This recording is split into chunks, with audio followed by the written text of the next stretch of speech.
EVE Online has generated thousands of uniquely compelling stories over its long 17 years of existence. In this game, each player assumes the role of an immortal clone that navigates thousands of star systems in a variety of ships. They are limited only by their ability to generate income and stay equipped. For advantage, these players self-organize into corporations that group into alliances, and those alliances collide with other alliances for resources and reputation. The wars, the unregulated economy, the cultural identities, the existential crises are all part of what makes EVE special, and they are all ingredients to these timeless stories. No one knows these stories. No one knows the totality of these stories better than author Andrew Groen. Andrew is the writer of Empires of Eve, a history of the great empires of EVE Online. I'm going to do that again. No one knows the totality of these stories better than author Andrew Groen. Andrew is the writer of Empires of Eve, a history of the great wars of EVE Online, a chronology of the major conflicts from EVE's beginning in 2003 to the Great War.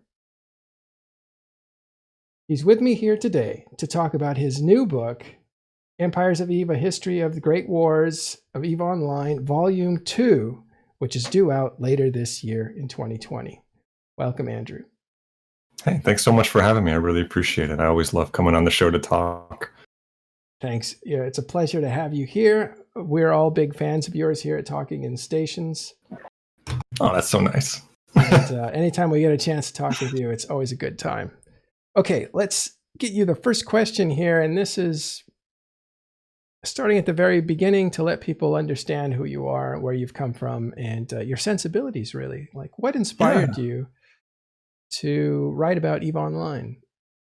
Yeah, so my background was originally as a journalist. I was writing about video games, and writing about video games, you hear a lot about EVE. And as a journalist who wants to write really in-depth human-based stories, EVE is very uniquely compelling because it's definitely one of, if not the only game that brings in human personalities in a way that is really unique to EVE, and that brings human characters into the story. Whereas in a lot of other games, the story is the lore, right? It's the fiction that they write in the book that they sell at Barnes and Noble or whatever. Whereas in EVE, it's being crafted constantly, and it's being crafted according to people's sensibilities, according to what they want to happen, according to what they want to achieve.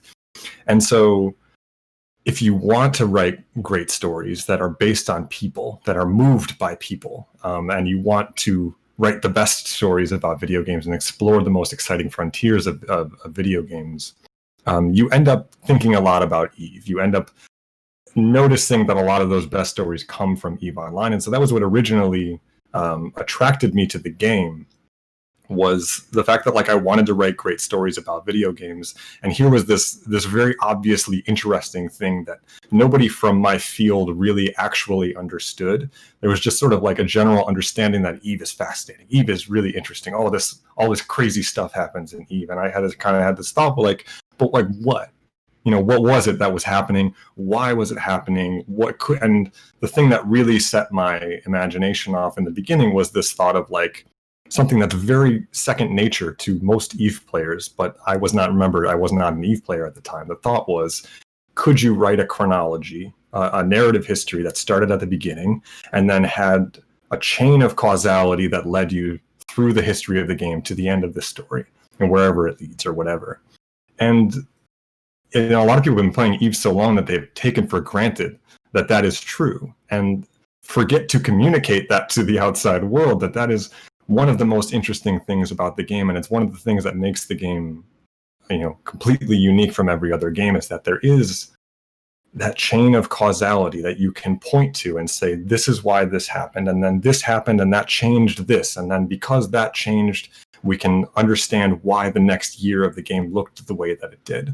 Or at least you can if you look at the game from a certain vantage point, and that vantage point is Empires of Eve for me. It's me trying to look at the game and establish for myself, at least, let's try to make a chain. Let's try to make a chain of causality that stretches throughout the history of the game. And so I started working on that, and then things went really well. People were really interested in the project, and I launched a Kickstarter, and people were overwhelmingly generous and launched the whole thing. Yeah. And it was at that moment that I realized that I had a really big responsibility, that I wanted at first to write this story for myself, that I was like, this was my project, right? Like, this was something that I wanted to do and that I thought would be really great journalism. And then the rest of the community showed up and said, we want this. And then I had a responsibility to the community, and that made it a much, much better book, because I then spent 1.5 years, 2 years sitting down, terrified that I wasn't going to do a good job, and pouring myself into the book, trying to make it the best thing that I possibly could to pay back the literally life-changing debt that I felt that I had incurred by taking on this project. And that was Empires of Eve Volume 1. Yeah. And so, yeah. So when you started out saying, I really want to read this book, you must have said that, this chain of events, and you put it out there and you got that huge response, which we'll talk about a little bit later. Did you, when you looked at it, were you like, I think I'm having second thoughts? Do you have any second thoughts? When I looked at what, like the amount of work, the amount of collecting. Oh, is it possible to even do this?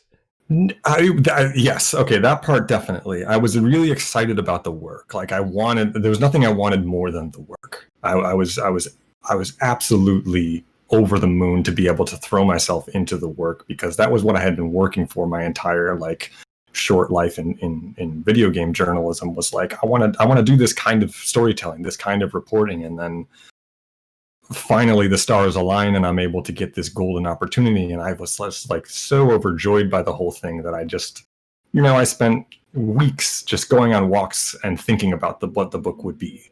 Just not paying attention to anything and just staring at the sky in my own head, like trying to figure out what is it going to be, how is it going to look like. Just, I really loved that process. And at the same time, I was horribly terrified at all times that my thesis was going to be wrong, that at some point I was going to hit a wall, or I was going to hit a bump that couldn't be explained. I was going to, because I didn't know the story before I started writing it. Mm-hmm. It was all part of a research project at the beginning. I didn't know where the story was going to go, so I started at the beginning and I started writing it.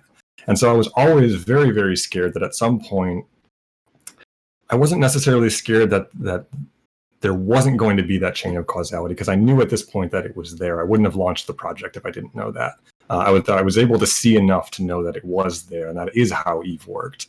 What I was worried about is that I wasn't going to be able to find what it was that changed something. And that's something that I still dealt with in Empires of Eve 2, is what happens if something very important happens, but I didn't know what it was? Or so what happens if I'm just not able to get in touch with the person who could tell me that, or if the information is deteriorated beyond repair, or any other of 100 reasons why the story could end up being wholly or flawed or something like that. That was really scary for me, because I wanted to produce something that was really tight and cohesive. Yeah, and you started this project in what year? 2014. 14. Eve Which Online, is horrifying to say, but yes. Eve Online had started in 2003, so that's a long time. Talk about deteriorating history, because that was one of your fears. Yeah. So it was really especially bad in the first book, because one of the things that's changed over the course of Eve's lifetime, certainly, is a certain respect for online games and online gaming history. It's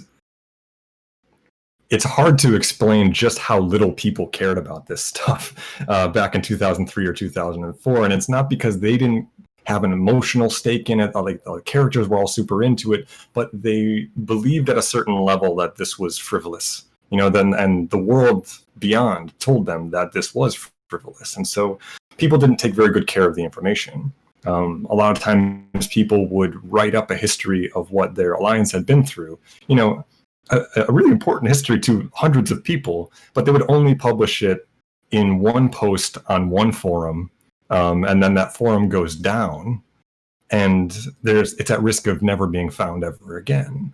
And there were a lot of cases where I only ever found certain people's very important accounts to the story through the Internet Archive, through digging through old web pages at different times, different timestamps throughout the decades, and seeing like, okay, someone posted this, on July 12th, 2004, and it explains this whole event that I didn't understand prior to that. And so a lot of it was this kind of like, I've described it before as kind of like internet archaeology, where you're trying to reverse engineer the decay. You're trying to reverse the decay and get at the words that people published a long time ago. That wasn't as much of an issue during this one because the respect for it all kind of caught up. People generally preserved a lot of stuff. A lot of the organizations that were covering in this had a much better defined structure for keeping track of information, because they understood that it was important to the long-term longevity of the alliance. So groups like Test and Goons are phenomenal record keepers. You can say whatever you want about them, but you can't knock them for being good, for being bad record keepers. Like they both have pretty detailed histories of what they've been through and how they've arrived at their current moment. And so, that wasn't always the case in previous times. The information was a lot more ephemeral. But this one was like I had a lot better resources to work from. Yeah, there used to be corp historians when it started, Yeah. and they used to like detail out all their chronicles as if they were trying to make sure that it's almost like hieroglyphics in a cave now, right? They're so old. But there were very few of those. It wasn't done by everyone. It wasn't practiced. It's true, and it's all limited. It was always limited by how much people were willing to believe in its importance, right? Whereas nowadays, you wouldn't blink to see somebody write 2,000 words on Reddit about one battle that happened last weekend. I mean, it doesn't happen every day. It happens for important battles, but people will just throw down 2,000 words. They'll spend the whole night working on it. Yeah. Whereas people in the past, they would write 300 words or something like that, or 150 words, and they'd be like, sorry, I'm taking this all so seriously, guys. I'm not a tryhard, I promise. And so it's like the world around us has started to take all of this more seriously, and even the EVE community itself has, over the years, grasped the importance of these stories and of history, and that it all does slip away into nothingness if you don't write it down. So that was a big accelerant for me for writing the first book. Was I was using all of these resources that were slowly decaying, and they were always in a certain state of decay. When I found them, like sometimes they'd be half corrupted. Sometimes you would find the first part of a history on a web page that the links to the next web pages didn't work anymore. So you only had that first 300 words or something like that, right? And it's really annoying. It's really annoying when you can see exactly where that information is and you can't get at it. And so like that was, kind of horrifying at the time, where I was like, I wanted to get it all down before it was gone. It struck me as very tragic at the time. Yeah, and probably lit a fire still under does. you. Yeah, definitely. So EVE Online has this really strange reputation of being like a cult game that a niche group of people play, and they love it and they live it. And then there's a group of people that just like reading about it. And I'm wondering, what do you think? What do you think appeals to them? They don't want to play this game, but they want to read about it. Yeah, I mean, EVE is a rough and tumble place, right? Like, and there's a lot of people who they love these stories, but they find themselves a little bit intimidated to kind of jump into that and step into a world where they don't really fully understand what's going to happen to them when they do. And that's like the imaginative fun of the game in a lot of cases for a lot of people is in a lot of ways it is a lawless space, and a lot of people are afraid of that, and yet also they're very excited by that. And so in some way they want to be able to engage with those stories, and they want to be able to engage with them in a way that is true and that actually represents the way that the internet actually is. And so I think that there's a part of my audience who just wants to see what's actually going on in the game, because they're a little intimidated. They're intimidated both by the reputation of Eve and by the learning curve of Eve. Obviously, is something that's talked about all the time. A lot of people tried Eve back in 2006 and bounced off it, and now they're like, they still haven't tried it again. But they recognize that there's something that really draws them to the software for some reason. Yeah. Well, let's talk a little bit about your process. Starting with what's like a day in the life of Andrew Groen when he's attacking this book? Yeah, it definitely depends on what phase of the book that I'm in, but I think that what you're getting at is when I'm actually in the writing of trying to write a chapter for the first time, and I'm grappling with all of the information and trying to figure out what the hell happened. It's a lot of, if you saw me from the outside, you probably wouldn't realize I was doing anything at all, right? I'm probably just walking around in circles, just looking at the sky. Yeah, and literally in a lot of cases, I have a deck on my apartment's rooftop, and I went up there all the time during the writing of this book, either with my iPad when I was actually writing. I would sit up there and look at the clouds and try to write the book and try to untangle this horrible knot, just this horrible knot of characters and agendas and all these different things that make up the actual story. So a huge amount of it for me this time was trying to figure out how I could make a more complex, more satisfying, more complicated story than the first book, because the first book for me was all kind of a proof of concept. And it was like I was talking about a minute ago. It's can you write this? That to me was the revolutionary thing about that book that made me want to write it, was here's this story and we can actually write it. Isn't that amazing?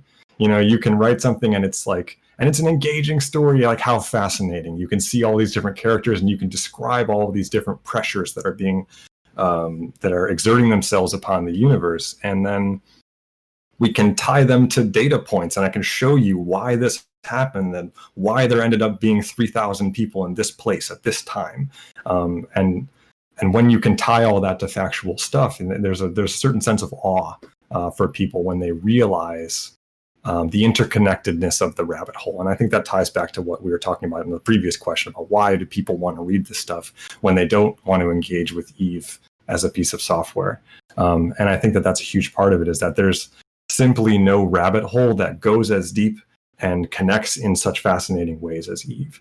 And so as a storyteller, that's hugely fun to understand that you have that raw material to work with, that's the canvas that you're painting upon, I guess you could say. And yet at the same time, I didn't know any of that when I wrote the first book, right? I started writing the book and I didn't know what Eve was going to be.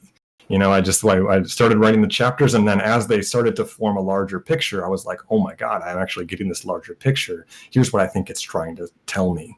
When we actually study the whole story over the course of 5 or 6 years or whatever in the first book. And then I got to the end of that book and I was kind of like, what do I do with the fact that now the book is over, but I understand Eve better now than I ever did when I was writing it? All this writing that I have, that is my my produce from this time studying Eve, is from a younger, more ignorant version of myself, right? And so I wanted to it was driving me mad for a long time, because I was I know that there's a more complicated story here. I know that Empires of Eve 1 doesn't quite encapsulate the true complexity of Eve, and Volume 2 doesn't either. I'm not going to tell you that it does. It's pretty close. I appreciate that.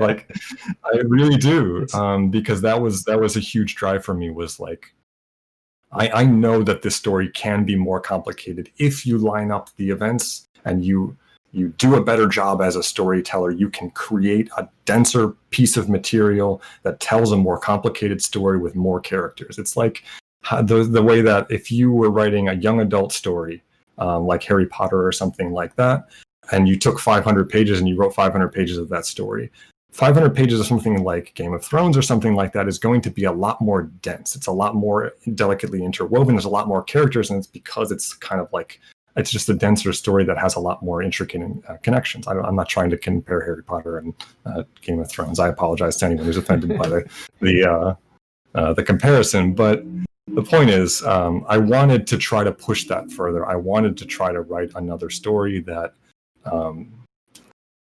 that actually got at that. Yeah.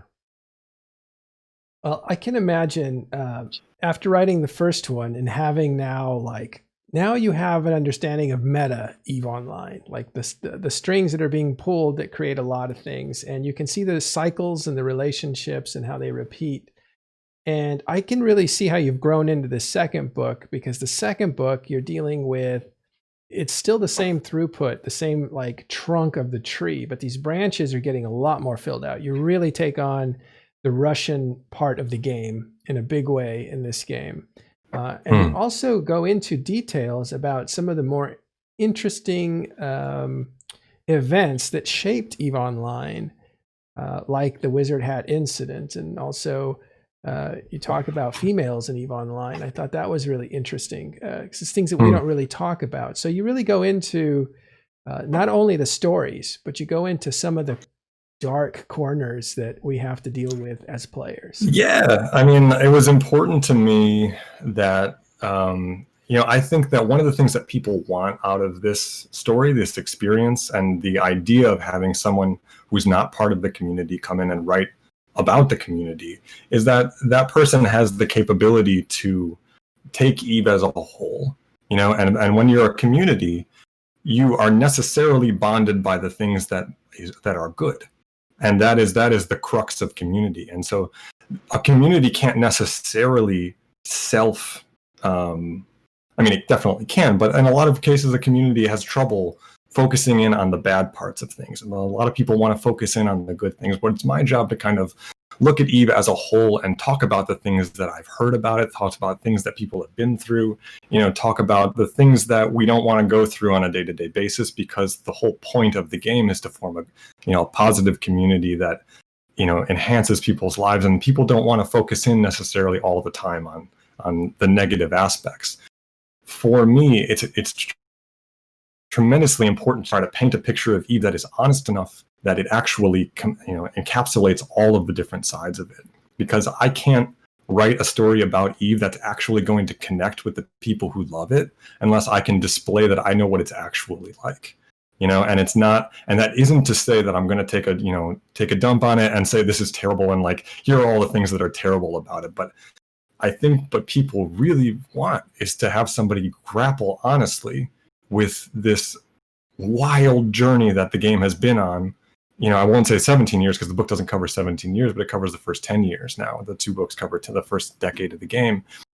I think people want some honest accounting of here's what happened, here's that whole story, and here are the real effects that were exerted upon the game. This is and so we do occasionally go into the difficult parts of the story that don't make sense to talk about every single day. But when you're writing a comprehensive description of EVE, it's disingenuous not to talk about them. Well, and this is where I'm so happy that you're the one writing it. Any author could have come in and done fan service to find out. Any player knows what rings really well with everybody else, and there's a lot of fan service, saying the things that everybody can agree with and stuff. But you took some really brave positions as you go through this book, and that's what I really appreciate, because I think you definitely show some of the tragedy and some of the comedy, and then everything in between. But you are not afraid, and it's not just that you cover it, but you don't relish it.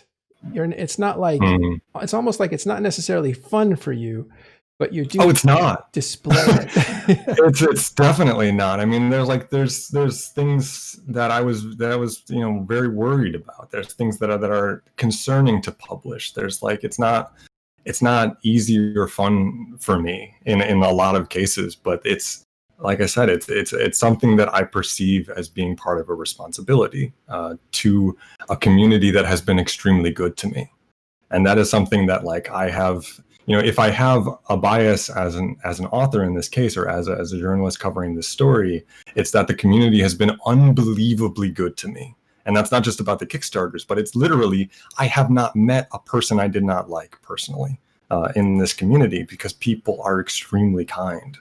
So it's like there's a lot of grappling with trying to understand the game, trying to understand the totality of it all, kind of like I said earlier. You know, it is difficult at times. Yeah. Well, this book is a huge endeavor. It's a huge book too, which is great because that's much more to read about. But can you tell me a little bit about some of your collaborators on this and how they helped out? Yeah, so I think my main collaborator was my friend Cory Obrien, who is a deeply good author. Like he's a much better writer than I am, and he was served as an editor on the project. And I honestly can't overstate like just how much it meant to me to have him work on the project, because he's written a couple of books, he's written several video games. He's just a very experienced writer who I know from my time in Chicago, and you know, it always sounds hollow when you just sort of, you know, offer platitudes about a person, but like really he's a deeply tremendous author who helped me turn a lot of the brain soup of this story into something truly legible. And I think that a lot of the complexity of the story that I'm so excited about it came from a lot of his guidance as an author who really is capable of that level of nuance and that level of complexity. Yeah. You know, other than that, like I try to keep the group of people that I work with relatively small. I mean, partially because Eve is relatively notorious for metagaming, and I am aware that the book exists on that timeline, not on that timeline, but it exists on that plane, Yeah. right? And there are people who believe in the idea that the story of Eve is part of the gameplay reward or is part of the battlefield, I guess is the better way to put it. Yeah. And I take that really seriously. And so I tend to work with people who come from outside of Eve, but I also work with people who know the game very well. And I occasionally talk with people who kind of like have a good gut for that kind of stuff, who actually understand kind of the deep details. Yeah. You also have a lot of screenshots that are probably given to you of historic moments, which are good. Oh yeah, excuse me. Oh, thank you for mentioning that, because go ahead. Well, because that's hard to get. You get some really key moments in visual, like key moments that happen, which is really cool to really emphasize the words, and also some really good artists, right? Yeah. So one of my favorite things that we did on this project was we worked with. You know, you guys might be familiar with Razorien, who posts screenshots of Eve. He's one of the best screenshot photographers working anywhere in video games for my money. Like the imagery of Eve that Razorien has captured is like, to me, like canon Eve Online stuff. Like you need to see Eve through their lens to kind of like, yeah, I don't know.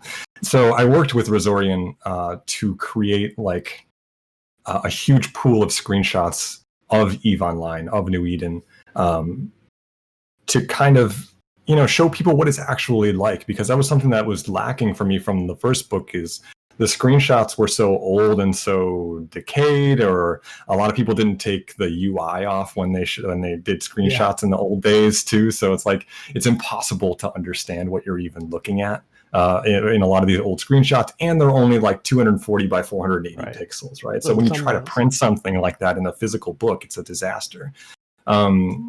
So what we did is we worked together on a basically a tour of New Eden, where he was flying around in a cloaking ship taking pictures of all the key structures and just sort of taking beautiful imagery of Eve to try to show people, again, who are not necessarily engrossed in Eve all the time, who have not explored New Eden, what the game is actually looks like visually. Because in a lot of cases in the first book, the first volume of or the first edition of the first book, we're limited in a lot of cases to basically like CCP marketing imagery, and occasionally we get some screenshots or like some propaganda, and like that stuff can be very compelling. But this time I wanted to, because we had the capability, we had the ability to go grab 4K screenshots. You know, we could take things that were more beautiful than, you know, the hand-drawn art that we had to use in the first book. That was one of the reasons why I did hand-drawn art with an artist in the first book, was because there was just such a lack of imagery that could actually visually display the story taking place. And that just wasn't a problem that we had this time, where we could send out Razorien and he would, within an hour, he would come back with 10 different screenshots of destruction. We could choose from it. It was a wonderful experience working with Razorien. Yeah, he's terrifically nice guy. So the imagery in here too is, I am showing it on screen if that's okay. If not, I can edit it all out. But not only do you have really nice beauty shots that Razorien's able to put together, and you're right, he has a whole signature of how beautiful his shots come through with the saturated color and everything, but you also have some historic moments really captured, like the Congo line around Jita, moments that you describe really well, and then you get a picture of what it was like, and your words really come off the page, and then you see the image and you're like, oh, it's all right. Your words kind of took you somewhere else. So, but you also have some propaganda in there too, propaganda posters, which are great from EVE Online. Yeah. It's smart stuff. Yeah, I'm looking forward to people, who have never seen stuff like this before, getting to connect the actual visuals of it to the words. I think there's something special that happens for people when they realize they have a certain verifiability that I'm being honest. That's right. Because sometimes things are so surreal, so unbelievable, that I think there is there's a shred of doubt that exists in a lot of readers' minds for a while, and I love to play with that shred of doubt. Like, it's my favorite thing to work with, is that you can describe something that is beyond belief, that you don't act, that the reader actually does not fully believe, and then you introduce some element of proof that ties it into the actual video game universe, and they can no longer deny that it is true. And it makes me giddy to work with that. That is one thing I've noticed about this book. I think more than the other book, your first volume, this second volume, not only do you get things right, at least from my perspective, and also researching you online, but you really, you go deep. You really uncovered a lot of stuff. I mean, as an EVE player of 10, 12 years, you really kind of cemented like, oh, that's what happened. And I was very surprised at the actual version, as opposed to what I'd heard through the grapevine over a long period of time. So I really feel like you really got in there and got those truths that are very tricky to put together. So, I think that's great. That's like, it comes from putting a lot of time in, right? Yeah. Like it's just having spent 2 years on it, and then sitting with the story and then reading it 19 times to myself, and then trying to actually say to myself, like, does this actually make sense? In a lot of cases, that's something that happened to me a lot during the writing of this book and writing of both books, was like, sometimes you have a version of the story and then you find something else new that kind of invalidates it or changes it. It makes it just different enough that it's really frustrating that you now have to go and break the thing that you wrote earlier and write a new thing. And there's like such a tension as a writer because you don't want to find those things. there's definitely a part of yourself that doesn't want to find out something new, because then your story's not cogent anymore. And so that's just, it's a constant, it requires a constant willingness to go back and rewrite when you find new information. And it's boring, and it's like, it can be laborious, but it does eventually produce something that's pretty complicated and complex, and I hope people enjoy. Yeah, something that might have looked simple and very interesting now isn't. That's not all there is to it, and now you have to describe all the other elements and still try to make that interesting. I could kind of feel that struggle. Yeah, and I think that, in my opinion, I don't. Let's see. A lot of the stuff, most of the stuff that's in the book is stuff that was I found on the internet. Those stuff that I found freely available information, right? Like, it was already out there, already part of the story. A lot of it comes from just laying out every individual event and reading it at a pace that your brain can actually synthesize all of it together, right? So when you live through the story, you don't just hear the version that is true, you also hear 6 other versions, right? In your brain, and you're just constantly in that. That's part of EVE, right? Is that constant cloud of rumor and chatter and all these different kinds of things. And I think when you finally do sit down and you just spend 2 days with it rather than 8 years trying to figure out the story. And even if my version isn't 100% accurate, it still makes you think about Eve in a new way, I think. Yeah. Okay, let's talk about the actual book. Sure. Where does this book pick up from the last book? Yeah, so this book picks up basically, within a week after the previous story ends. So we're dealing with the end of Band of Brothers at the end of the first book, and the sort of rise of Red Swarm Federation / Goon Swarm at the time.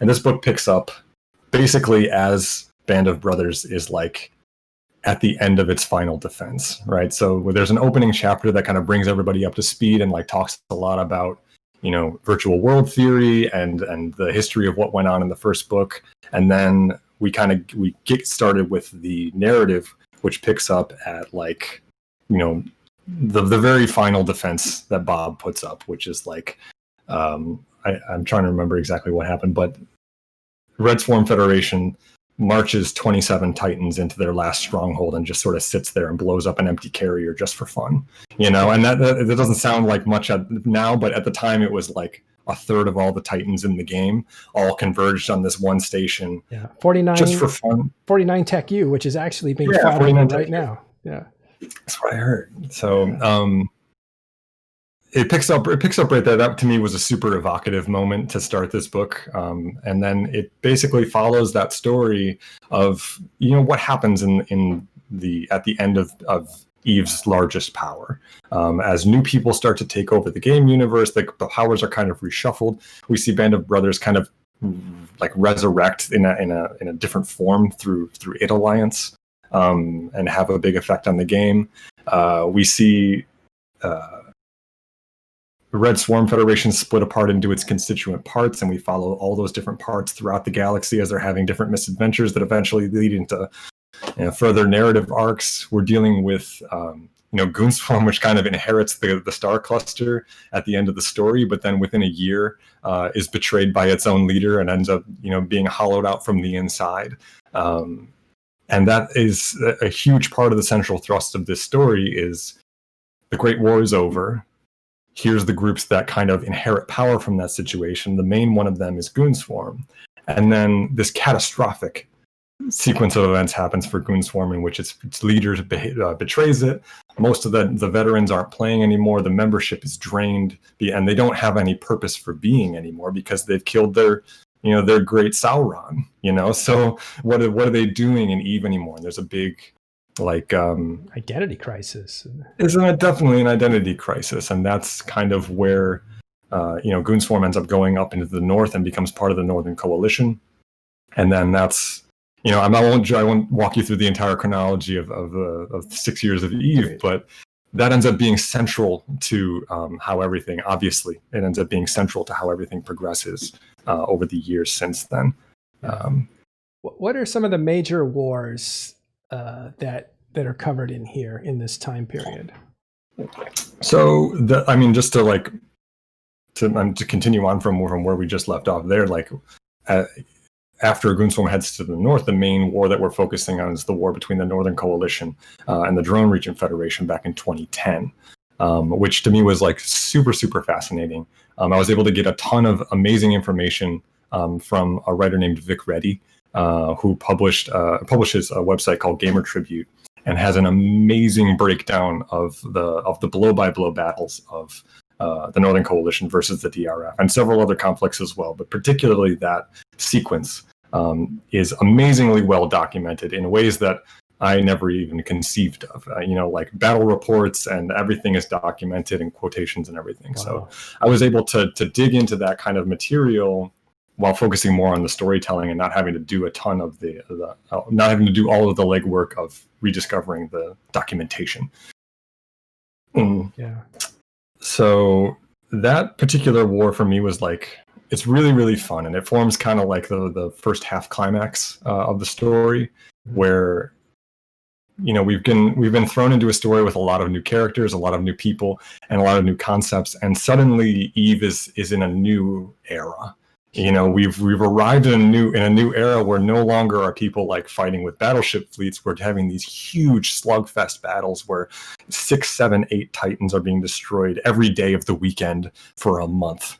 You know, and Eve had never seen anything like that before. You know, it's like only a year prior, you know, people would lose their minds over the loss of a single Titan, or 2 or 3 Titans would be like the end of an alliance. And then you have the Northern Coalition and the DRF just having at one another with, you know, by all accounts, an incredibly fun war for both of them, but also, you know, deeply consequential, because as that starts to spiral out of control for the Northern Coalition, that is what precipitates the leadership restructure that creates the Clusterfuck Coalition in 2012, which, you know, might be at this point might be a name that's too old for a lot of new listeners, but the Clusterfuck Coalition then is the direct predecessor to the Imperium.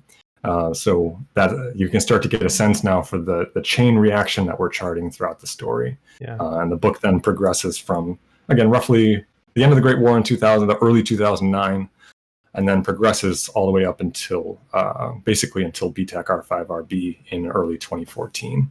And that was where I found my story. That was where I found, like, it's impossible to cut off Eve into discernible chunks, but that is my job. It's to figure out how to edit, how to cut things, how to pastiche this all together so that we can have a singular story, you know, like, and a story that has lessons and characters that begin at the beginning and grow and change and arrive somewhere. And so that for me was the central mission of this, was to try to figure out what is it that we're learning at the beginning of the story and over the course of the story, and where does that lead to? And I personally found my conclusion at BTAC-R. Yeah. And so, yeah, the some people know the Clusterfuck Coalition as the CFC. That was their shorthand. So if you've heard of them, and they were the predecessor to the Imperium. But you also go through the predecessor of the CFC, which is the Deckline Coalition, where Test is born, and there's the Handmaiden goon swarm, like, helping it, you know, get its legs. And it's all one of the apocryphal stories of EVE Online. You know, the dawn of the latter age, I guess, is born right there in that friendship between goons and Test. And it's been something that, you know, I haven't done all of the research from 2016 to modern times, but obviously has been a hugely important factor. It's very current too. One of the things I really love about this book is reading this. I learned so much more about what's going on right now in EVE than so much. Honestly, man, that's the coolest thing you could have said. I really appreciate that. Yeah, and this is not like a sales pitch. I don't even think you need that, because fans who are watching this are gonna read this anyway. But I learned a lot, because the cycles that I see that happened 10 years ago are repeating themselves. The language is repeating itself. The only thing that's weird is that people had changed places, and that's really fascinating. It's amazing, isn't it? Yeah. It's amazing, and it's like that cycle to me is in some way that I still don't fully understand the lesson of EVE, and I don't know fully what that means, and that's something that I grappled with a lot over the course of writing this book, and I will always grapple with if I continue to write about EVE in the future, which is like, how does this work? It is evident, it is obvious that there are cycles going on, and that there are rules to how the sociological system works. And it's something that, you know, in particular, the Mittani talks about all the time. You know, for a decade, he wrote about this stuff on his blog and in speeches and stuff like that. That there is a way to understand this. There's a way to understand the way that the game works, and that's something that I've been grappling with for quite a long time, to try to see what it is, and how can we learn something from the way that it works and apply it to every other online service or online social system. You know, there are deep lessons, I think, to be learned from EVE. I don't claim to know them all or to understand them, but in a lot of cases in this book, I'm grappling with those things, and I probably open more questions than I close. But you know, I hope someday to understand EVE better. You know, that's what I can say for that. That's funny. If you're saying that, then the rest of us don't have a chance.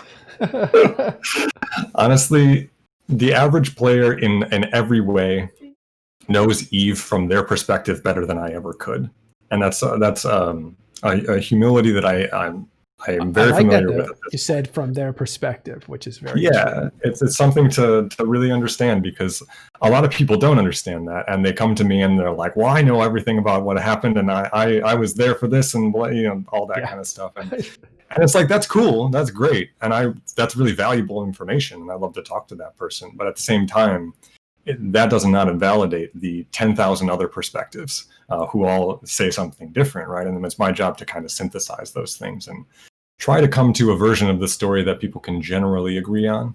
I'll never write something that everybody will agree upon, but it is very important to me that, like, the story's not, bizarre to people. I'm not going to write a story that is unrecognizable. I want to write something where people say, I remember all of this. I remember all of this happening. If you were there, you will remember most of the things that happened in the book. And if not, it's just because you missed a forum post and I happened to find that while I was doing the research or something like that. But yeah. Well, you also have really good sources. I mean, when the bones of the evidence that you've put together are the actual bones. So where we might have heard the derivative products of what Grath said after BTAC are, like, you go right to his words and you list out from beginning to end what he said. Yeah, I don't view myself as any kind of authority on Eve. I really don't think I know the game in any way, shape, or form, even on par with you guys and the people who I am quoting in the story. And so I take it out really seriously, and I try to stay back as far as possible. And I view my role as the writer of the story as somebody who's just trying to bring together the different perspectives and make a point from that. It's my job to try to make a point and say, to order those thoughts and to provide a story out of them. But for the most part, I'm trying to say, this is what they said happened. This is what they said happened. And here's what the facts are, and I'm not here to necessarily be the arbiter of truth in every case, but I'm here to collect all of the evidence and show what that is. Does that make sense? I apologize. Totally, yeah, but you don't give yourself enough credit, because you've listed out the bones of fact, right? Like, instead of what people said, this person said, you put down their actual words. That you go and find their forum post, but then you find the insights between the two, and I think that's where the real talent that you have comes from, and is the really good writer insights, because you have such humanity about yourself, Thank you. Yeah. That's really nice of you. A lot of that comes from my editor, Cory. So a lot of those sections are things that I have very vivid memories of us kind of like, talking about those quotes that we would use from people and being like, should we use this long quote from somebody or something like that? And then the answer that we usually came to was like, yes, but we also have to contextualize it. We also have to back up and explain what they're saying so that we can understand it in context, both with its time and what they were trying to do by saying it. That's something that ends up being really, really important. Yeah. And you also give tools for people to understand what they're about to read too, which is really handy, because now they can appreciate it even if they don't know the game. So that's really good for an audience, I think. Yeah, I want people to feel really confident going into, especially when I'm giving up control of the story as the author, and I'm giving it to somebody else to take my readers along and explain what's happening. I need my reader to be armed with enough information to be able to stand confidently and not get metagamed themselves. You know what I mean? Yeah. Well, I think what you do is you say, like, here's the scale that we're working with, and now I'm going to tell you what happened. And so they have that tool of like, oh, that's how much money in real life, and so now they can appreciate what it means to lose trillions of ISK and that sort of thing. So those are the tools that I'm referring to. But do you have a favorite battle in this, or a favorite section in this book? It's like asking someone to pick their favorite child. Yeah, it's definitely tough. Like, I really deeply enjoy the story. So it's like it is hard to pick something out. It's just things that come to the top of my head because we were talking about the Northern Coalition versus DRF War. Yeah. There's some battles that happen in that section where I couldn't possibly screw it up because it's just so innately compelling. You know, like the battlefield trickery that went on in that particular conflict is so compelling for me to read about, like just like reading the battle reports and trying to understand what happened, let alone my writing. It is itself interesting. And so like that for me was really exciting because of the raw material that I had to work with. I think that later on in the story, I love a lot of what goes on simply because it's so well documented. And when we get up into like 2013 or 2014, but yeah, I don't know. It would be very difficult to put something into words. Right? Yeah. I can see why you gravitate towards that era because I lived it and it was very interesting at the time. It was. Yeah. You didn't know how things were going to end. There was a lot of players involved, and by players I mean entities. Like there was a lot of different, there was a lot of different pieces on the board. There wasn't just 2 or 3, and it felt that was probably my favorite time in EVE Online because the battles, most of the battles that you were in such a scale that they were comprehensible, but big enough to feel important. I think that I enjoyed it so much as a writer because it's one of the times in the game's history where every battle, the winner of the war is changing. You know, the person who's winning the war changes every battle because every battle was so catastrophic. So unusually catastrophic for the game's history. You know, when someone, another coalition fleet commander makes some amazing tactical maneuver and takes out 6 Titans or something like that. That it rocks the game, and it's really fun to play with that. Well, that was a shocker. I remember Pandemic Legion took a punch to the face, basically. We're like, what? They're really good at that, it turns out. Well, Pandemic Legion takes that time 3 different shots in the face that I can think of just off the top of my head in this book. The story almost opens with one of those when they had a really bad disconnect in WITAC 2A, I know, back in 2009, before Pandemic Legion was Pandemic Legion, right? When they were still in the Fountain. Yeah, they actually, it's funny enough, that system is in the news again. So it's very current. So a lot of this is very current to the systems that we're seeing now. And what's interesting about that is that the shape of the game has changed completely through the mechanics. The importance of that system, besides it being a regional border, was its NPC station. NPC stations are no longer what they were before. So strategically, there's no reason for that system necessarily to still be important, but it is.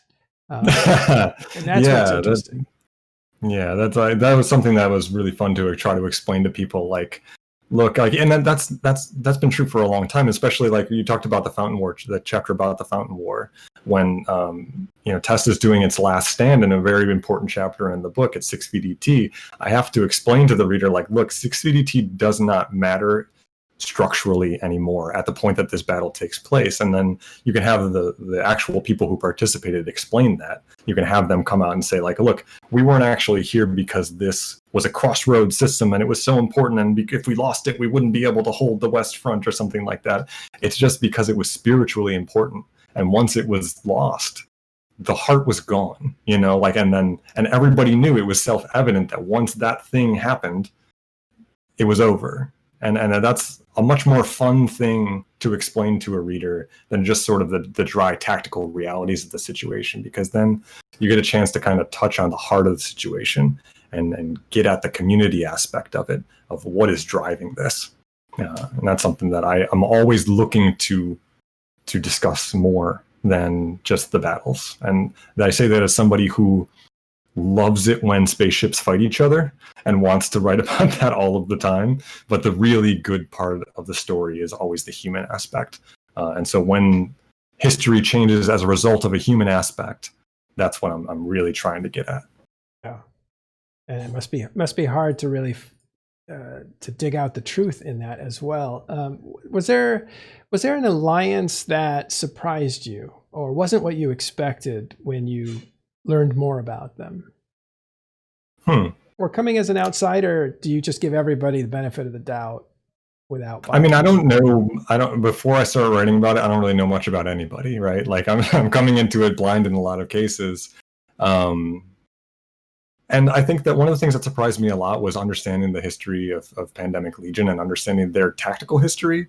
This was something that I loved about writing this book, was I got to learn a lot more about fleet tactics than I did in the first book. And I know I just talked about wanting to not talk about fleet tactics all of the time, but that was something that I think forms like a really important part of the latter half of the book, is getting to see Pandemic Legion come of age and then repeatedly change the meta game over and over and over again through fleet strategy and fleet tactics in just these unbelievably devastating and imaginatively interesting ways as well. Like, I'm really excited for average people to read the book, get to the end of it, and then we're forming the Wrecking Ball, right? Like, and for people who weren't around at that time, the Wrecking Ball is just this beast of fleet engineering where, like I talked about at the beginning of this story, we're still dealing with like 1 or 2 Titans in a battle. And then we get to the end of the story and we've got this thing that gets created, this occult device that gets created by Pandemic Legion.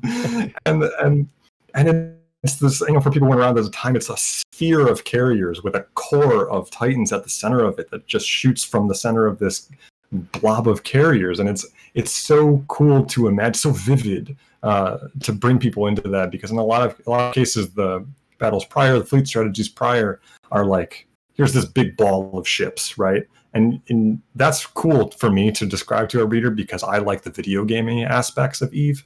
I like when ships are clipping together and they don't look right, and everything looks ridiculous, and everything is glitching and people are popping out of space and stuff like that. Like, I love that stuff.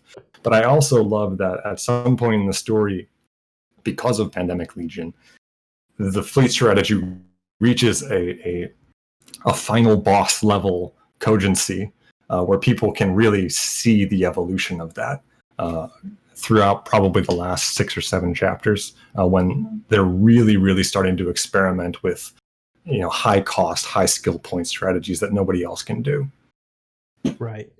And that's something I think is very interesting, in that a group that comes together. I think you explain it very well, that a group of predators, wolves, when they come together, they're like, well, I don't want to lose, and that's another wolf, so why don't we team up? Which I thought was great. And so Pandemic Legion is full of a lot of people's wolves. Like, every corporation might have 3 or 4 wolves, like really talented actual executors on the field. And then they gravitate towards this group that's kind of like an all-star team at the time, Pandemic Legion. And so you have all these skill points that allow them to execute with equipment that most people can't do on a large scale, because it takes too much time. And at this time, there is no shortcuts. There are no shortcuts. You need to just wait out the clock until you drip into those skills that allow you to do this sort of thing.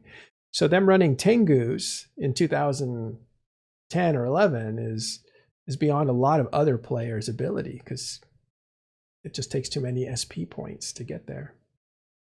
So Pandemic Legion, their mutation and their inventiveness is something that was interesting. It was really fun to write about, because the thing that I was always worried about with this book, that the anxiety that lived in my brain when I was writing this book, if I can give you an insight into that, is this getting boring by now? Am I writing the same story? We talked about the cycles, and then I started to wonder, am I writing the same story over and over again?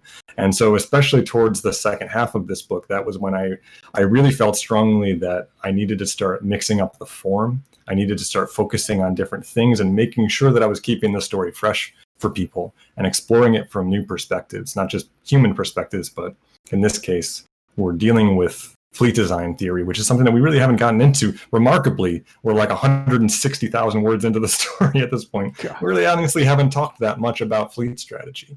And so that was something that I made a deliberate choice about that, because I don't understand fleet strategy the way that a lot of EVE players do. And so I don't want to make a fool of myself by trying to explain this stuff that I don't understand. And so that was something that I wanted to attack a lot more in this volume, and that especially the second half of the story. Was I spent a lot of time talking to Elise Randolph about Pandemic Legion fleet strategies, and having Elise really try to explain to me like I'm 5 what's going on here, He's good at that. and why it was amazing. Like, honestly, one of my favorite people to talk about Eve with, at least, is just a very grounded, extremely intelligent person. And, taught me a lot about the Wrecking Ball and Tengu Fleet and Thundercats and all that stuff. Yeah. He does explain it like you're 5, so it's understandable if you don't know anything about it. And Which is very generous. Yeah, and his enthusiasm becomes your enthusiasm. Yeah. Great. Let's do a couple more, and then we could take a break. You kind of answered the last 2 questions with Pandemic Legion, because that makes sense for both of those. But let's get into the more serious parts of your book, where I think you do some daring stuff. You take on some hard subjects with a lot of humanity. And one of those is you really spend some time on the wizard hat incident, which can you describe that and how you tackled that?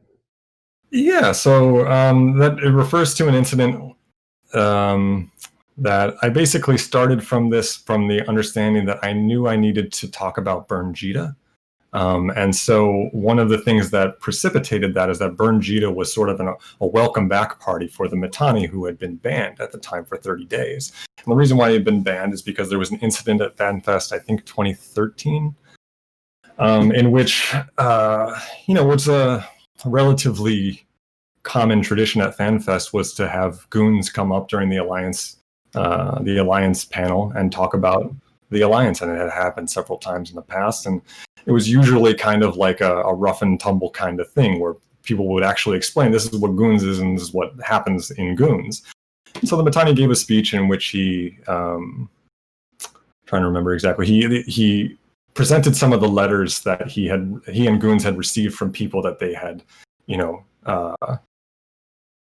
had found throughout Eve. You know what I mean? People who they had either, killed a bunch of times, or they had infiltrated their forums and they found some of their letters. And so they're reading some of that stuff and they're being like, this is what we do here. And during the panel, he was like kind of taking shots with the rest of the panel. I'm taking Jaeger shots and Red Bull shots. And, unfortunately at the end of it, he said some stuff that he had to apologize for. He, not to dredge. And that was something that I was cognizant of when writing this. I didn't really want to dredge stuff that deserved to be left in the past. And it was something that he did apologize for. But, something really unfortunate was said, and that I felt like it had a really strong psychic effect on the Eve community, as evidenced by the fact that people still talk about it today.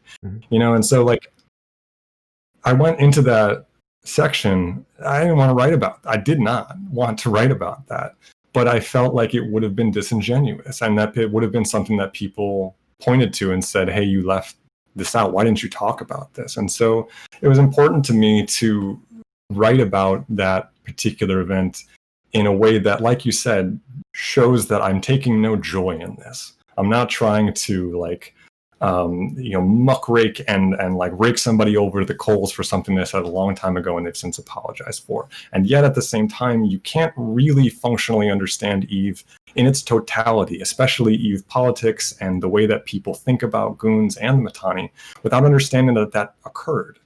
And you especially can't understand Burned Jita, which happened 30 days later and was described by the Mittani as a sort of a welcome home party. One of the most significant and memorable events in the history of the game. He directly connected to this prior, mistake with the wizard hat, whatever. And so I felt that it needed to be just sort of, opened up. Just say, this is what happened. This is how it occurred. This is what was said, and this is what the apology said, and this is how CCP reacted, because it's immensely interesting to understand how the characters get mixed together during these moments in the story when things get kind of serious, because Burned Jita is something that CCP had to take really seriously. There's like all these different kinds of implications to stuff like that, where you have CCP, who at the time was really worried about player discontent. They had just come off of the Summer of Rage the year prior, when they lost like a fifth of their subscribers all at one time and had to do a bunch of layoffs. This tremendously traumatic experience for the company. And now we're kind of colliding those agendas, not necessarily agendas, but like we're colliding those interests. And we're saying, this is who these different characters are. And this is this inflection point where their interests collided. And I think that the Burn Jita chapter in particular, to me, illustrates the relationship better than any other chapter in the book. And that's why I felt that I needed to kind of go deep on it and you know, say the things that I was kind of uncomfortable saying. So yeah, I think that because the payoff is so important and the payoff is so big, that we get to see this moment of deep tension between CCP and goons that has to play out in a very specific way, where both sides are kind of asserting themselves, but also taking a step back and allowing certain things to happen, but not quite allowing other things to happen. And you need the full context to really understand what's happening there. Yeah. And so that was really what kind of drove me in that chapter, was wanting to bring the reader to the end where they can see CCP's making statements about this, and Mittani's making statements about this, and everybody's playing this game, and the game is Eve, you know, and this is that was one of those moments where Eve spilled, you know, it spilled out beyond the bounds of its container, you know, it lost. Yeah. And that is, to me, really the central mission of Empires of Eve, really is to talk about these moments where Eve touches the real world and explain how that happened. And because that to me is like the future of the internet and gaming, is the ways that the internet and gaming are going to touch the real world. And that is part of what makes Eve kind of futuristic, is the fact that it did, and it has already done this, and it has touched the real world, and it has impacted the course of events in people's real lives, and in all these different ways that we get into in the book. Yeah. So I wanted to be true to that. Yeah, that's a really good chapter and section. I think some people won't realize that Burn Jita is so connected with that time and place when the Mittani is actually suspended for 30 days as a punishment. So it's neat to see that put together on a timeline, and you're like, oh wow, this is more interesting than I thought it was initially. Yeah, like I said, a lot of the times the intrigue and interest of the book doesn't come from, here's a bunch of new facts I've discovered that no one previously knew. It's more, it comes from, let's lay all this out one by one, and so that we can actually understand it. We can actually understand how everything connects. Yeah. Another area that is really interesting, and you take it on very well, is the real money trading, and even the relationship with Russians, and how that was so normal early on, and that evolves to be something that's not tolerated at all. And I thought that was really interesting as well. Yeah, I mean, that again comes back to one of the aspects of Eve, that if you wrote a story that did not include it, every veteran of the game would instinctively know that there was a missing aspect of the story that I had, for whatever reason, chosen not to touch upon. And then it's very important for me that Empires of Eve is a nonfiction story, and part of that involves a responsibility for me to follow the story where it leads. And so one of the things that I tried to communicate to the reader in this story is that there is a layer of Eve that I don't understand, and that there's a layer of Eve that most people will never understand, even if they devote their entire lives to the game. So, you know, sometimes it's uncomfortable, but the reality is that there was this aspect of Eve that really did truly influence the way that things played out. Even if we don't always know all of the ways that it did, we need to understand that effect is it's like dark energy or something like that. Even if you don't know exactly what it is or how it's doing its impact or having its impact on the things that surround it, the fact that you need to explain that there is a force there. You need to explain that, like, sometimes things won't add up, and one of the possible reasons why it doesn't add up is because there is this other layer of the game where people are making a very large amount of money at certain points in EVE Online's history, and that's something that you can't get from CCP because they can't really get into that except in a way that they're talking about trying to curtail it. But one of the things that I wanted to really get into with the book is really giving the reader an understanding of how that works and how that can have an impact on players who don't even partake in it. You know, like that there is, it's like, imagine there was a game of Monopoly going on and then someone showed up in the other room and was like, I'm willing to trade Monopoly money for real money.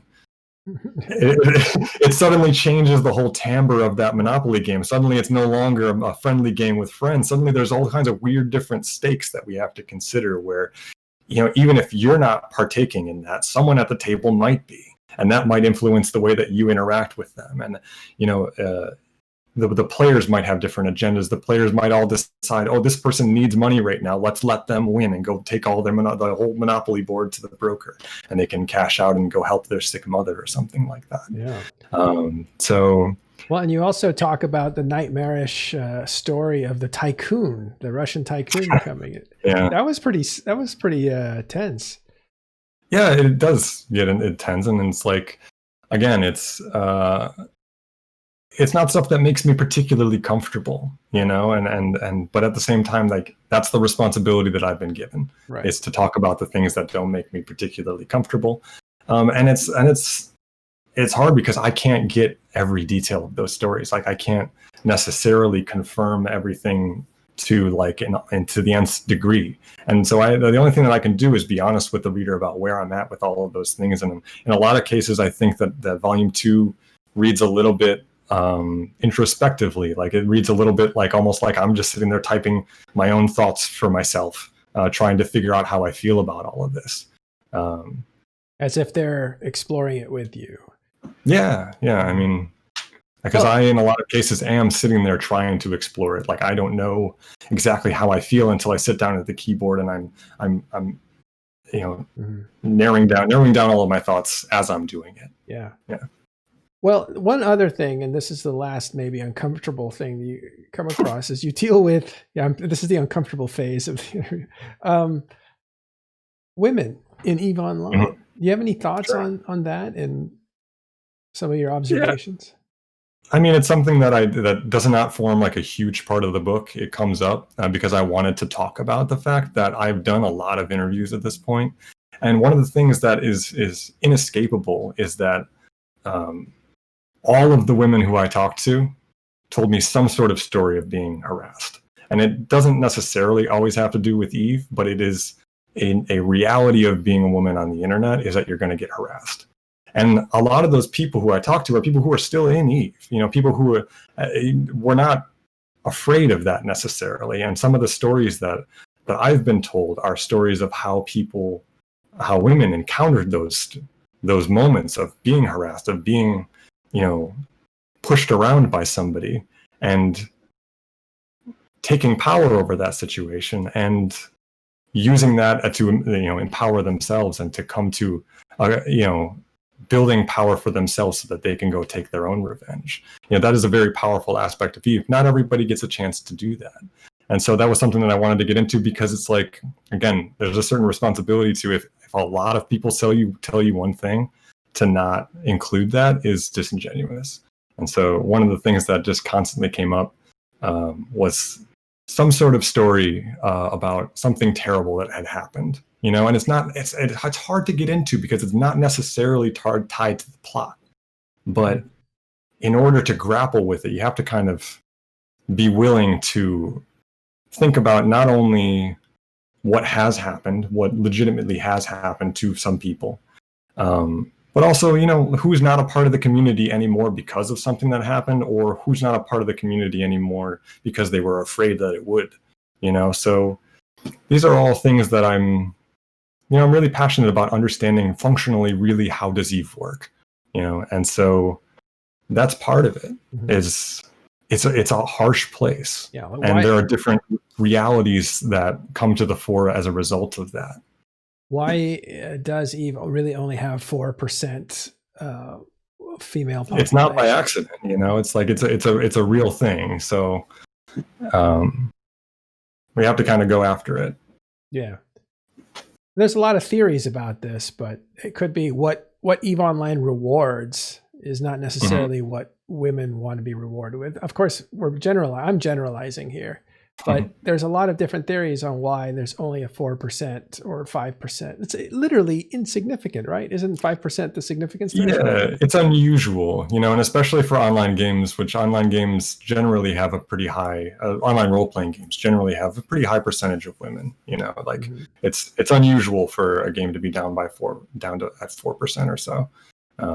And so, yeah, I wanted to talk about that. Yeah. I wanted to just sort of like have that be a part of the conversation, because it's important. It's part of what shaped EVE into the game that it is today. You've just finished the book. Like, how much distance do you need from it? Do you need to relax? Like, that's a huge endeavor. Yeah. I put a lot of myself into the work, and I really try to work really, really hard on it so that it shows to people. And that the book is good is extremely important to me. And that I have done my best at it is extremely important to me, like at an existential level, right? Like, I am a writer, and I have been given this really interesting story to work on. And if I don't do a good job at it, that's a really existentially terrifying situation to find oneself in. So I try to make sure that that's not the case, and I put a lot of hours in, and I try to leave a lot of myself in the writing, and put forth a lot of what I'm feeling and what I'm thinking, and really grapple with something interesting and deep throughout the story, or try to. And that process is pretty exhausting, and it does leave a lot of of my soul sucked out and put into the book, So the idea, for instance, of like immediately picking up and writing like a volume 3 or something like that, I can proudly say that I worked too hard on volume 2 to not run shrieking in horror from the idea of immediately doing a volume after this or something like that.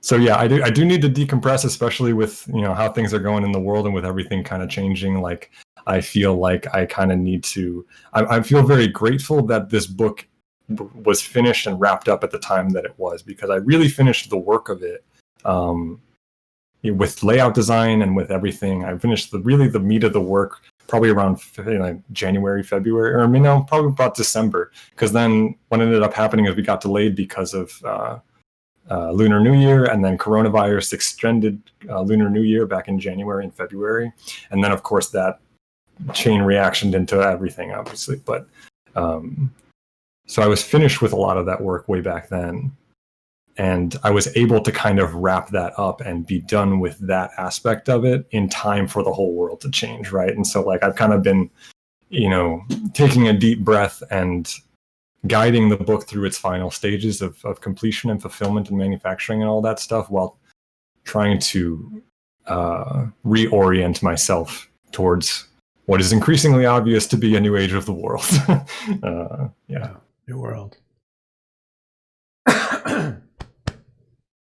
Okay. Where are we here? So we did the book. Speaking of the world. So, like, one of the things I really like talking to you about is not just EVE Online, but how it parallels the world, and then just some of the philosophical and existential views you have on the game, the metagame, and then even things beyond the metagame. So I wanted to explore how you feel about EVE history reflecting internet history, if there's parallels there. Yeah, I mean, I definitely think there are a lot of parallels in terms of, social engineering is a science of 2020, something that is on the lips of everybody in 2020, and people are trying to understand how that kind of thing works. Mark Zuckerberg is in front of Congress trying to grapple with some of these issues that people were exploring in EVE on the cutting edge of that science, through the gameplay back in all of these years prior.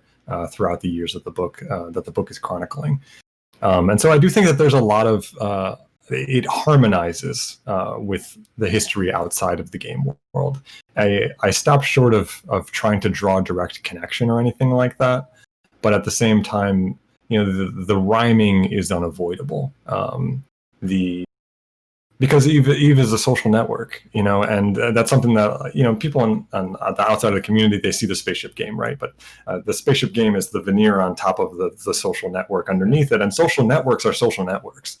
Right. And Eve has its own laws and its own rules about how that social network works, which impacts the way that it has developed and the way that the game works. Facebook has its own rules that impact the way that system works, and Twitter has its own functions. But the code that underlies them is not terribly different. And that's something that I learned from studying a lot of the history of virtual worlds and stuff like that predated Eve. Was reading the words of people like Ralph Koster, who created Ultima Online and Star Wars Galaxies, really brilliant people who grappled with these issues 20 years before it was anything anybody had ever actually thought about before.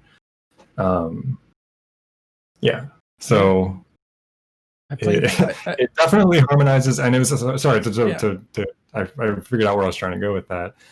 It's something that they talk about, the early virtual world designers talk about, where Zuckerberg and Twitter came along at a certain point and borrowed a lot of the same ideas that had been developed in Eve, in World of Warcraft, in Ultima Online, Star Wars Galaxies. These games borrowed their ideas and didn't learn any of their lessons. And a huge part of why we are in the world that we are in today comes from the fact that they didn't. And I'm not saying that if they had studied Eve, they would understand everything and that we wouldn't have a crisis of democracy or something like that. But you do start to get a sense that there was information out there about how this kind of stuff works, about how human beings behave on the internet, according to certain ideas, not necessarily certain laws, but certain forces are at work, and these cycles that we've talked about. They're there and they're real, and there are things that can be learned from that. And unfortunately, they really have not taken the time to try to understand those things. Like there's an anecdote that Ralph Koster tells sometimes. He told one time at the Game Developers Conference where he was doing an interview for a job at Facebook, and he went through a whole day of interviews with all these different people. And at the end of the day, he gets an interview with Zuckerberg. And Zuckerberg comes in and he's like, well, all these interviews are the same. Why don't you ask me some questions? And I'm paraphrasing Ralph, and I'm sorry if I'm getting the story wrong. But so as Ralph says, well, what are the moral implications of operating a social service at the scale of Facebook? And according to the story, Zuckerberg says, what moral implications?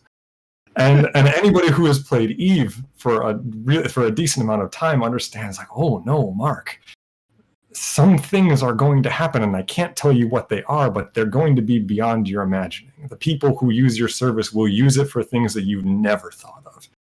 And as the person who owns it, you own that, and so that's unfortunately that is where some of the most powerful people in the world are at right now. And I think that I do think that there are things to learn from Eve. I'm not the guy who's going to come and tell you that Eve is the center of reality and we need to study Eve to understand how the modern world is the way that it is. But I do think that there are things that harmonize with the modern world that you could reflect upon it when you're reading about Eve. So the world is catching up. In some senses, I think that might be true.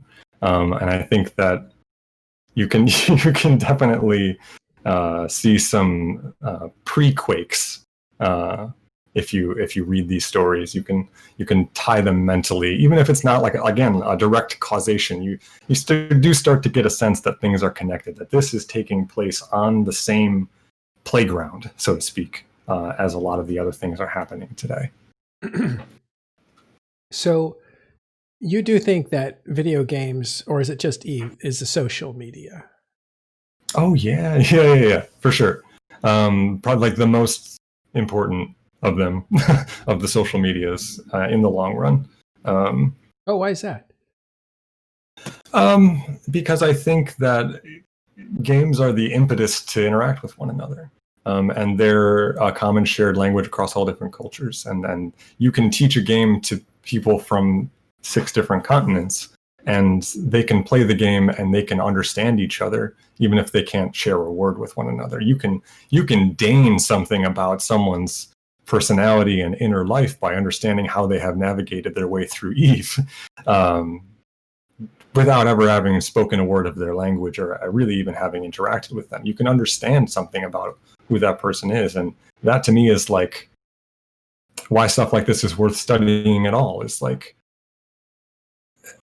at some level, we were only beginning to scrape at the technology to be able to create a world-spanning network that brings all of the people together into one common shared game universe. And it's really interesting that Eve is one of the first to really do it in a really interesting way. It doesn't strike me as super odd at all that it's an Icelandic video game, Iceland being famous for sort of cultural neutrality, and being a place that's quite respectful of all different nations.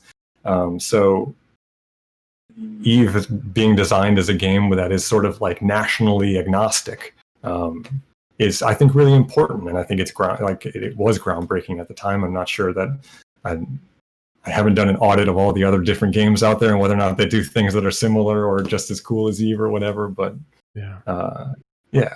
Well, one of the things you said early in the book, it stuck with me, was that something to do with, I don't remember the exact quote, darkness. Like it lets people, everything, when it gets stripped away, there's still that darkness of society that people are dealing with in Eve. Yeah, I think that one of the things that harmonizes with our previous conversations that we've been talking about throughout this chat is like, one of the things that makes Eve unique is that there is an allowance for a certain darkness to take place. There is an allowance for, people to express themselves, in good and bad ways, and in ways that we might not necessarily think are okay, but it happens, and then that's something that is allowed to occur in Eve. And that is something that I grapple with a lot in especially the opening of the story, for understanding how that can not necessarily be an implicitly bad thing.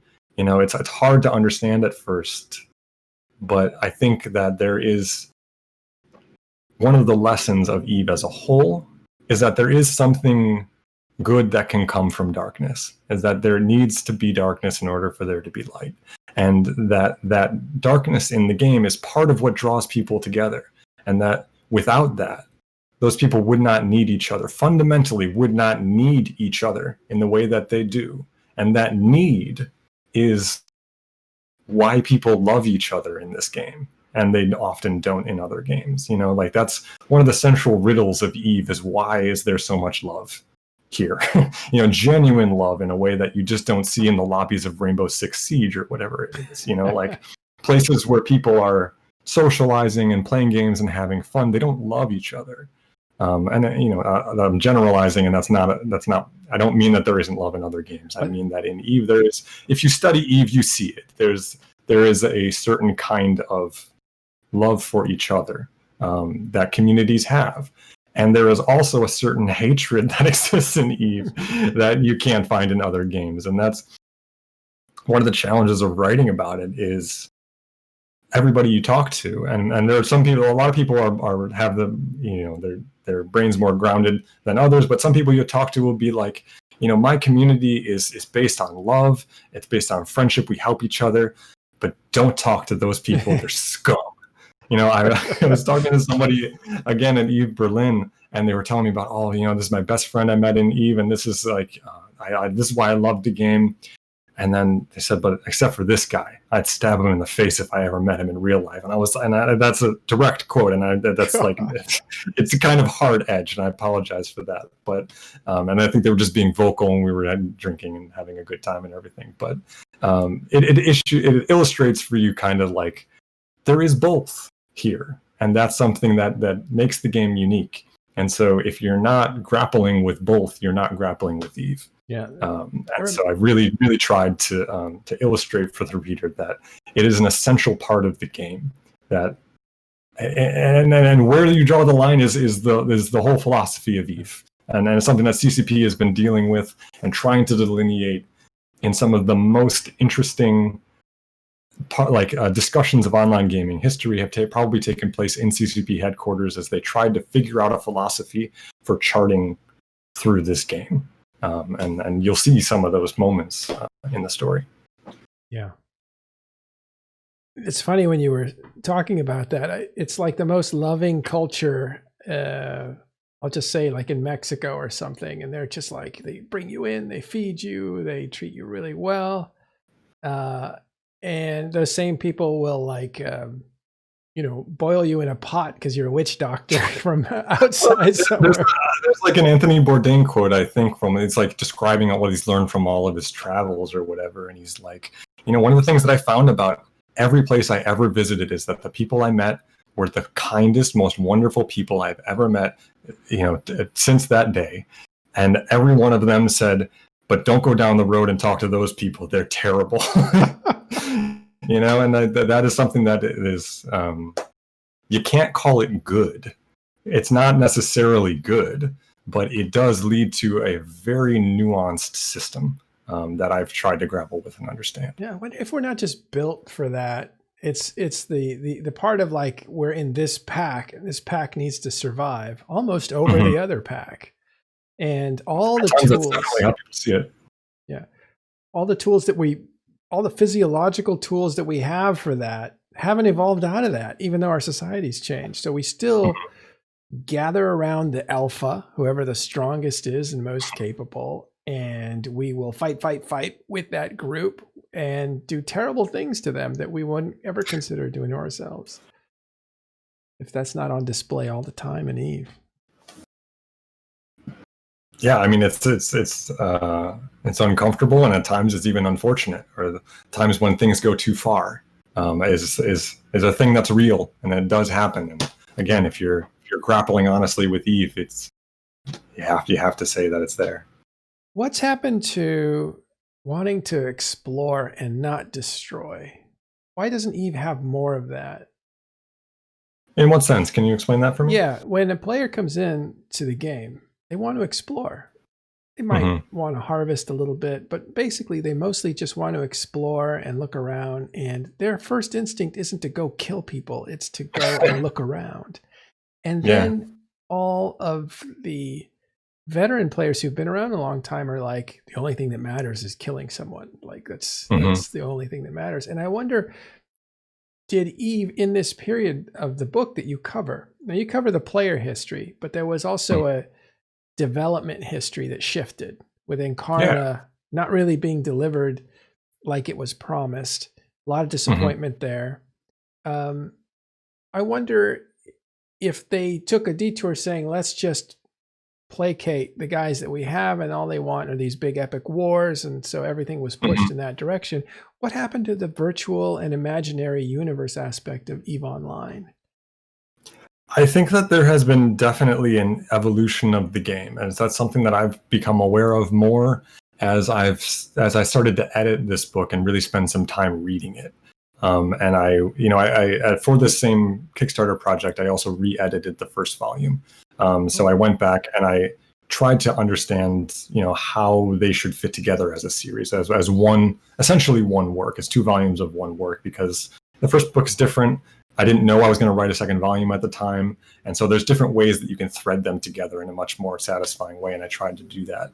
And one of the things that you realize is that there were different movements in Eve, and there were different ideas about what Eve should be throughout the game's history. And the game decided what it was going to be through a process of elimination. Like in the early parts of the book, we talk of volume 1, we talk about like Jade Constantine and the Free Spacers, right? Back in 2003, 2004.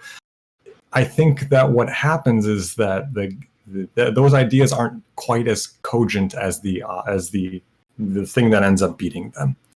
It's not quite as doesn't fit quite as well with what Eve actually is. And so that's what people are trying to do for the most part, is they're trying to delineate a way of being in this place. And Eve is oriented in such a way that leads to power in some respect. And if your ideas about how the game actually works, succeed, you're going to end up with that. And so a lot of people try to articulate visions for how the game could be, how the game should be, and then it ultimately doesn't quite work out because the game is one way. You know what I mean? So after that, you have groups like Ascendant Frontier, which were trying to delineate an industrial path to power in Eve, and then it doesn't quite work out, right? Like there's an evolutionary aspect of the game where this group wins, and when people win in Eve, there's one thing that I talked about with Pro God Legend. Losing in Eve is terrible. It's awful. It hurts you at a core level that you can't experience in any other game. He talked to me about losing Nelly Secunda, and the hurt from that, like the genuine hurt about like it's not for the faint-hearted, right? Like, and it's not easy for people to just pick up the scraps and pick up back where they left off. When your ideology fails, and when it's laid bare and you can't stop your enemies from exerting a huge amount of power over you and your friends. It's not something that people easily pick back up again and can just say like, well, let's give it another go for the ideology or whatever. You know what I mean? Yeah. That's interesting because there's this whole movement of good fights, and you talk about it. It's a chapter in here, and the good fights are like, we're just gonna slap fight. We're not really gonna fight, but it ends up you end up fighting for real sometimes. You can't stop that. Yeah, you slap too hard, and all of a sudden, somebody's pride gets hurt. Right. You see that moment, it's like, oh, it's just got really competitive. But there's almost the same thing with right now. I haven't seen it until more recently, where people are really doubling down on, you can't defeat me. You can only defeat my desire to play the game, but you can't destroy my alliance. And therefore, what your win condition of eradicating my coalition is not possible. And it's almost like insulating themselves from the pain of being destroyed on the map. Yeah. I mean, and that's that pain is. I mean, I think that's I'm not versed on the details of what you're trying to describe. You would know more about that than I would. But it is very important strategically to avoid your members feeling that pain, because like I've heard stories from people outside of my research, like not even like doing research about Eve. I've met people who knew people who played Eve. My friend Rob, he was telling me about how he lived with a guy one time who walked into the kitchen one day and he goes, "Man, Bob is dead." And my buddy Rob goes, oh no, who was Bob? And he goes, no, Band of Brothers, my EVE Online alliance is dead. And he's evidently grieved by all of this. And, that just an example of a story that came to me completely by happenstance out in the world. You do want to, people will feel very intensely when they lose. It's the reason why if they didn't feel intensely, they wouldn't be volunteering for these 12-hour operations to take down, X structure or whatever it happens to be. Yeah. And so like, it's a double-edged sword, right? Like you can make people feel intensely to make them do extraordinary things, but then that also does lead to an extraordinary pain. And I think that is something that I think I get into a lot in the book, which is just sort of like loss is a huge part of Eve. And even in the slogan idea of it, like the game is about loss, the game is about losing your ship and that feeling that you feel in your chest when you do. And that is a micro version of what's going on at this higher level where you have 10,000 people together, where you're not just losing your ship, you're losing your community, and in a real sense. And that's something that I try to bring to the table as the author of this story, is someone with a deep respect for online community. That is, to me, the core of the story. This is a book about community, and EVE Online is a community collider, and that's why that's why it's interesting. Is that the story is kind of like this, like the spray pattern from a hadron collider, where it's measuring the subatomic particles that come out of it, and that's the story that comes out of it. And Eve is the collider that smashes these two communities together, or 15 communities, or whatever the case is. Yeah. And yeah, so that loss, that sense of loss, is very real, and it's not only when it comes to the nullsec wars. Like, the reality is, Eve is a game that's been around 17 years, which means necessarily everybody I've talked to who has played the game for a reasonably long period of time has lost someone they cared about in the game in real life. And so that is part of the community.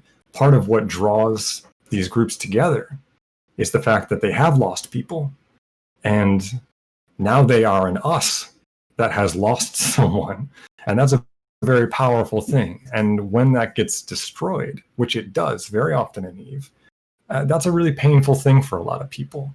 And I think that's why Eve just becomes a really big part of people's lives, is that it is a community, and you find a community there, and it literally does become important to you. And a lot of people don't get that. A lot of people think, like, oh, these are my buddies I play video games with. I'm like, yeah, yes and no, though. Like, yeah. We as humans.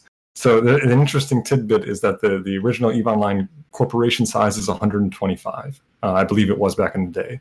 And that is because there is a sociological construct called Dunbar's number, which describes how many people you are able to maintain relationships with. So a human being, except for a few people who are like super connectors, can't really maintain relationships with more than like 150 odd people or so, because it's too complicated. You can't remember John knows Sally, and Sally knows this person and used to date this person, and has these two kids who go to the dentist here. You know what I mean? Like, and when you invest a lot of those people that you do know in Eve, it's a finite number, so it doesn't matter that it's going through Eve. It's still part of your community. And so that is a hugely important aspect of writing the story and explaining that to people, because that's the fuel that makes it all happen, is people trying to say, we need a place in this universe in order to be a community. And you can't have that in Eve unless you have income. Like you said at the beginning of the show, you need a certain amount of power projection to be able to create a bubble around yourself that's safe, so you don't get run over. And a lot of these stories end when that bubble gets punctured in some definitive way. You can think of the disbanding of Band of Brothers, or when Cartoon destroyed Goonswarm back in 2009, 2010 maybe. But yeah, that is the fuel that makes all of this go, is that these people have something real on the line, and it's their community, and that's no small thing. It's not small, and it's like, that's why you see a lot of the heightened emotion. That's why it goes over the line sometimes, I think, is because these people find a group that's important to them, and they're not willing to let it go. And the advancement and the stature that you gain from that community can be very important to a person, and I don't begrudge that. I don't think that that's odd. I grew up as somebody envious of people who had success and power in online games, right? Like, those people were my heroes, like, when I was growing up, people who were successful in StarCraft and stuff like that, like, and people who were powerful in the community, and like, yeah. So trying to describe to the lay reader why all of this is happening, and community is the answer. The answer is, right, these people don't want to lose their community. Right. And there is a manifestation of that community normally in the game. Like, you see that you occupy a certain space on the map. I remember the thrill of saying, oh boy, we're going into nullsec. That means we'll finally get to see our name on that map. And that was a huge activity driver. We really wanted to do that. So it must, in reverse, also be incredibly painful to say, like, yeah, we're getting knocked off the map. And loss in Eve is total, right? Like, when you lose, it doesn't stop until you've lost everything that is possible to take from you. Until your enemy decides that it's over. So it inspires a lot of resistance to try to make sure that doesn't happen. Yeah. Let me ask you about a few people that are well known that are in your book, and just give me a few words on them from your perspective as an outsider, I suppose. We'll start with I had a list. Sort Dragon. Tell me what you came away with knowing about him as a player, maybe even as a human, if you want. Sure. I talked to Sword Dragon quite a bit. I think we had maybe 2 or 3 different long conversations about Eve, like this, 3 hours sometimes. You know, wow. Like that's a common aspect of this research is not just having a wide range of conversations with a bunch of different people, but also really taking the time to sit down and talk to somebody and really try to put your heart out there about what you think and feel about Eve, because that's something that I found about a lot of these players, especially higher up, is not a one of them doesn't think about Eve in their off time and think about it in terms of like what it means to them and what the game philosophically is. You know what I mean? The game is important to them, and that's true of Sword Dragon. I came to understand Sword Dragon as a more complicated character after I had talked with him, and so that was something that I had to kind of like, balance a little bit, where I had talked to him for a long time, came to understand things from his perspective as one always does, and then had to kind of try and put that back into balance with all these other different players and their accounts. And Sword Dragon, I don't know how I could quantify a person or a character, and I don't want to do the guy a disservice by, rifling off something that I think off the top of my head, because I think that's really important. And he's a real guy, and he's out there, right? So yeah. What about Elise Randolph? Tell us about Elise Randolph. Elise has probably done as much or more than anybody to document the really important things that happened between 2012 to 2014. The stuff that Elise used to write on Reddit, it's like extremely good writing, and is some of the best writing about Eve that will explain to you more about how Eve and fleet tactics work than just about anybody. All of these characters are people who I've had to try to understand their perspective and try to understand, I don't think that necessarily people have agendas. I don't really believe in that as a concept, but trying to understand their perspectives. And I think that Elise is somebody who has made a very real effort to try to understand his own perspective and to try to approach Eve from a similar vector that I do, which is trying to grapple with what it actually is. And I think Elise sees himself in the story probably more than most people that I've talked to. Like, he kind of understands what role he plays, and like he understands some of the silliness of all of this. He has a very level head about all of that kind of stuff. But yeah, does that answer your question? Yeah. So the Mittani, tell us your takeaway after writing this book about him as a player, if you want to stick to that. Or I mean, it's unavoidable. He's one of the central characters of the book, if not the central character of the book, and I don't think that is avoidable.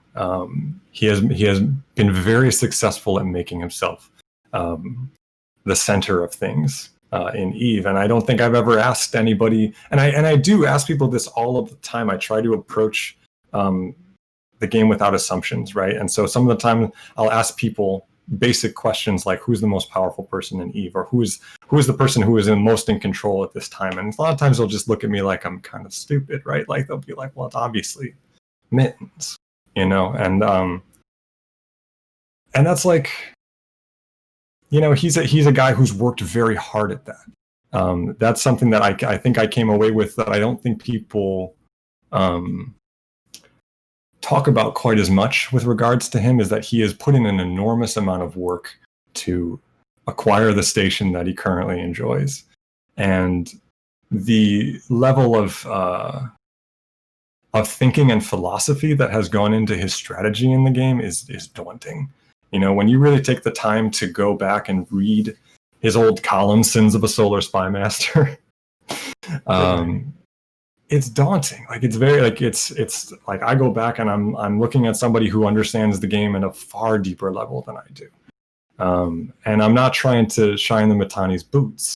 You know, like, the guy has made mistakes. The guy has gone too far at times. I've seen, you know, clips from things that he said that I think are really weird, you know, but at a personal level. Yeah. So, you know, he's a guy I've had to, you know, take with an equal amount of skepticism and also respect of what he's been able to achieve in the game, because he's trying to be somebody who is detached from it a little bit, who has created an alter ego for himself, and he's used that alter ego to succeed in Eve.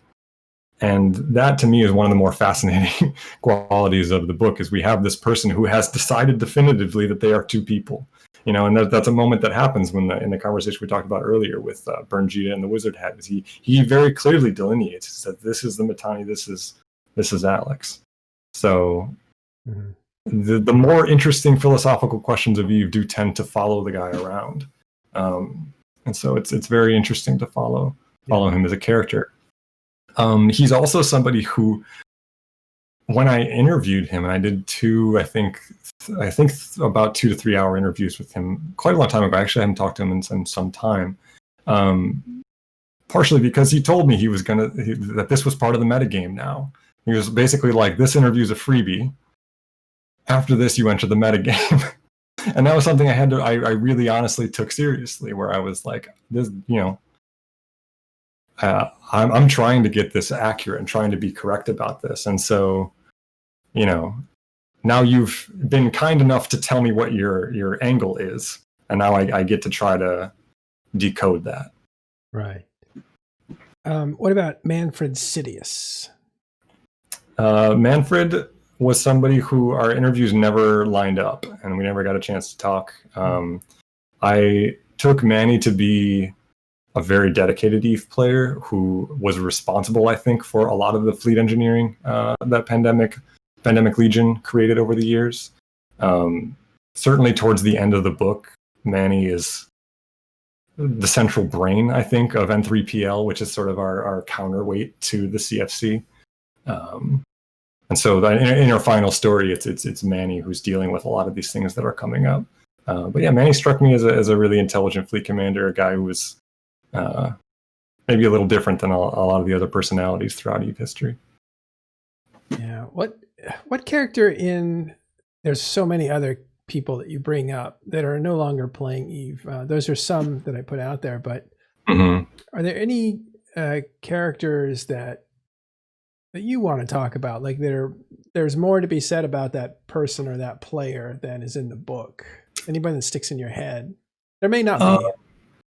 I always thought Vuk Lau was a really interesting character, and then Vuk Lau is a name from years ago for people who don't recognize Vuk's name. I totally understand that, but Vuk was, you know, for a while, essentially the most powerful person in Eve when he was at the head of the Northern Coalition, back in the original Northern Coalition back in 2010. It seemed to me that a lot of the roads of Eve ran through Vuk, and that a lot of the way that the game worked, that he dictated a lot about what Eve was at the time. And I don't really know that I necessarily got super deep enough into that character. I would have liked to learn more about Vuk. There's a lot of times when I'm able to contact somebody and we get half an hour, 45 minutes to talk on the phone, and then, you know, things move on. I get a couple of anecdotes from them. They tell me about what happened to their alliance in general, or, you know, sometimes it's been 8 years and I don't really remember things anymore. Like, some people have encyclopedic memories like you wouldn't believe. But other people are just sort of like, yeah, I played Eve, quit 7 years ago, and I don't really remember anything anymore. You know, it's like, because like I said, there's a certain mentality that some people have, which I don't begrudge at all, which is that we're playing a game and it's not necessarily super important. And that's part of the game, is that some people do approach it that way. And so they don't log these things in their long-term memory. A lot of the game is short-term memory for them. They're doing something tonight. They're having fun tonight. They're going on a roam this weekend. It's not something that they're logging for, you know, permanent memory. But anyways, yeah, I would have liked to know a lot more about Vuk. He would have been somebody who I would like to explore further if I did a revision or something like that sometime down the road. I almost feel like you do a great job at it here, but you're right to focus in on Northern Coalition as kind of a case study about, and you explain it pretty well, that they were on a different wavelength than everybody else was. And that's, I think, what made them, my experience with them when they were, I was, by the way, sad to say, I was on the wrong side of a lot of history in your book. I was with the evil guys and I didn't even know it.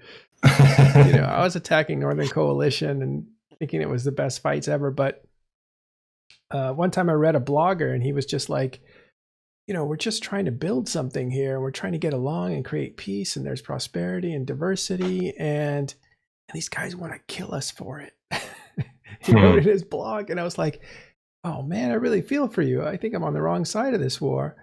For sure. But they seem to be doing something else. Like whatever they were doing, it seemed to be a different vibe than whatever else was going on with. It's a difficult thing to delineate, actually, because like a lot of people accuse the Northern Coalition of being different because they were funneling a huge amount of money away into eBay. And I can't tell you whether or not that's true, and that's something I grapple with in the pages. It's like I can tell you what people said, and I can tell you that I maybe sort of believe some stuff. I talked to Vuk about that accusation specifically, and he kind of categorically denied it. But so does everybody. So it's like it doesn't go that far in terms of its like authoritative credibility. But that was another thing that was super interesting about the guy as a character, which is that he either was making hundreds of thousands or millions of dollars off of Eve, and this is not a real accusation or anything, but or he was trying to build something unique and completely interesting, like you were talking about. Yeah. And so there is one of the reasons why it is kind of hard for me to describe my feelings about any given character is because every character exists in this sort of hazy, everybody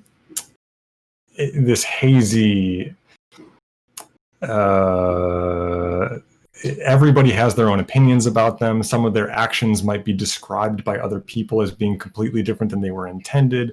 There's a fog of war aspect to everybody's personality. And I think Vuk was somebody who, there were so many accusations levied against him personally. He was the Mittani of his age. And it's hard for me to go back and be like, this is what he was like, this is who he was, or even, you brought up Sword Dragon at the beginning of this. Sword Dragon was somebody who I spent a lot of time thinking about because I met him as a person, which biases me. And I also saw his reputation on the internet, which biases me again in a different direction. And so I spent a lot of time trying to really just take a deep breath and be like, what's going on here, and who is this person actually, and how can I describe this person, because the internet doesn't have super kind words for Sword Dragon. I can tell you that as an internet researcher, especially if you troll through Reddit for quite a while, or if you trawl, through Reddit for quite a while. There's a lot of opinions on that specific person, especially because his actions affected Test in some very significant ways.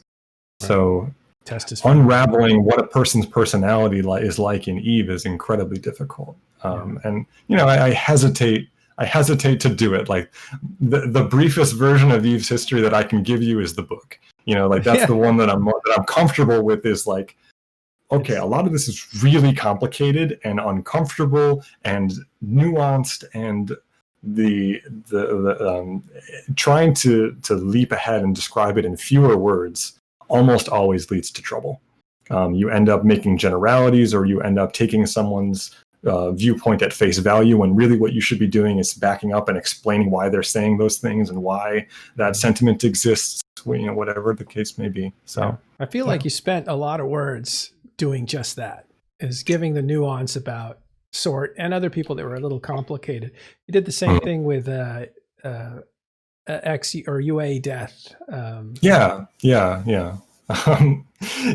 Again, he was somebody who in so many words, explained to me that he might be lying to me. You know what I mean? And it's like, it's not super polite to say that I thought he was lying to me. I don't know that he was necessarily lying to me, but it is also true that he described himself to me as somebody who was famous for twisting the narrative on the Russian forums. He said that was his reputation in the Russian Eve forums, was that he was somebody who could, write a speech or a post that would get everybody on his side and change the whole narrative of everything.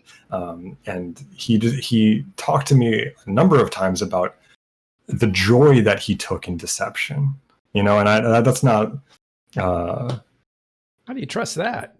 Yeah, right. Like, again, Eve is Eve, and I don't begrudge the way that the people are approaching the game. But at the same time, I have to take a step back from that and be like, I need to take a deep breath and understand what's kind of happening here around me as a storyteller. Because personally, I don't really believe that anybody lies necessarily to me when I'm doing the reporting for this story.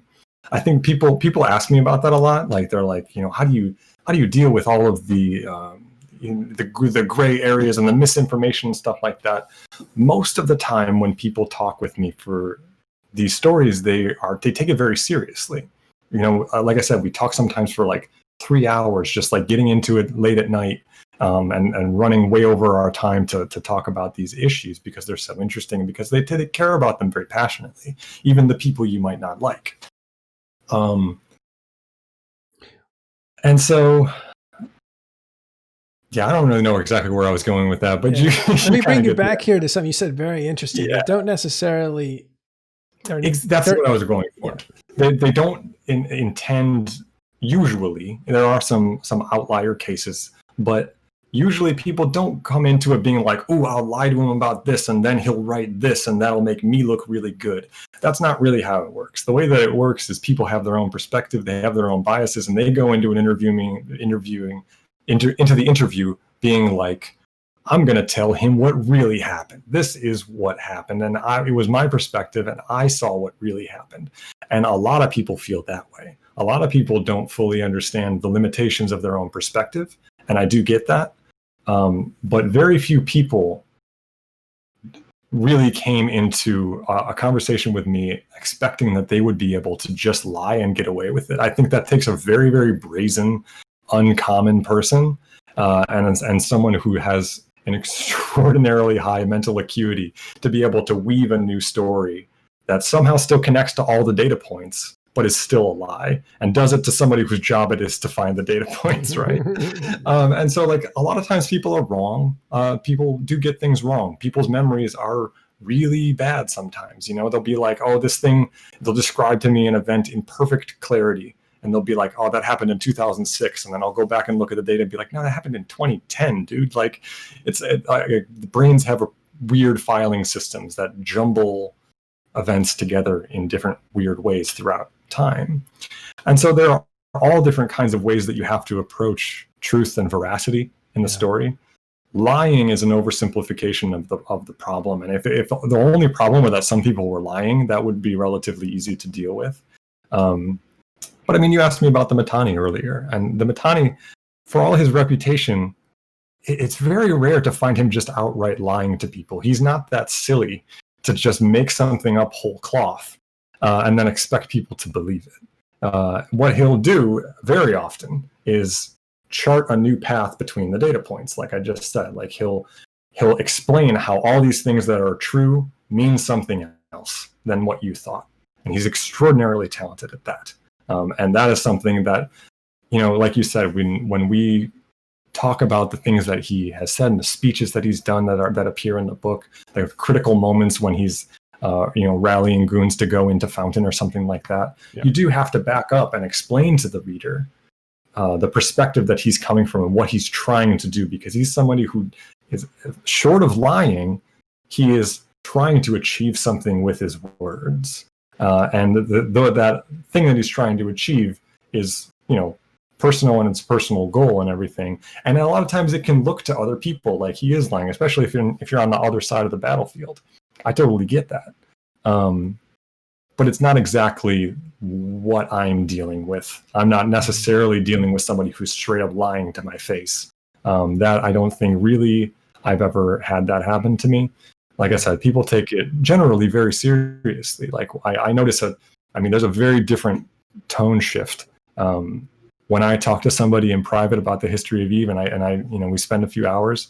It's a whole different person than the person you hear, like, somebody clipped their meltdown on from a fleet operation 3 nights ago or whatever. Yeah, they take it very seriously, and they treat it almost like it's a dignified thing. Like it's their moment to come in and explain how they saw things, and so you can almost hear them like sit a little straighter up in their chair, like they're talking to someone professionally, and you can almost picture them like buttoning up their collars and putting on a little tie or something like that. Like people take the game very seriously, and I don't think that there is very much interest in polluting the story in retrospect with lies. People want to lie all the time in the present, twist what it's going to be in the future, and that's what you all deal with. And we kind of talked about that being in the cloud of unreason, of dealing with all these different agendas at the moment. But when we're untangling it in the past, more often than not, people want the real story to be known because they believe inherently that the real story is going to be beneficial to them. It's going to favor them, Yeah, that's how perspective works. I was thinking that people don't. I deal with some of the things that you deal with. You're right. I do real time, and you do archaeology, and really great job at it. And they end up. I feel like they don't lie to you, but they tell you the truth in indirect ways, and you have to collect the clues. For sure. And sometimes they're almost. You need 3 or 4 data points to make what they're saying make more sense or be more true. That's kind of the thing that I've run into. And I really liked in this book how you deconstruct one of Mittani's speeches. That was fascinating. And you're showing motivation, and you're showing how he's twisting and combining things to get you there. And that was one of my favorite parts. You really deconstruct his whole speech, and it makes a lot of sense. The Mittani's most powerful tool has been his gift for storytelling, and that is something that I don't know if it necessarily conflicts with my job, but that is the tool that in many ways he has used to acquire the station that he currently has in Eve, or has enjoyed throughout the years in Eve. And so if I'm ever going to quote him, I'm giving the reins over to somebody who is exceptionally talented at making people see his perspective. And so it was really important to me to arm the reader with enough perspective. So you take responsibility for it. Yeah. I take full responsibility for everything. Let me stop you for a second, because I deal with this all the time. Yeah, and please. This is what people need to understand about what we do. Talking in Stations, real-time information is to say, look, we can't just be another conduit or another loudspeaker for narratives to come into to rebroadcast to an audience that he can't normally reach because he's not trusted. We can't do that. Yeah. We have to take responsibility for deconstructing the messages and by flushing them out, which is something that you did very well in the book. And I think that's why when I saw it, I really liked it, because I felt some kinship with it.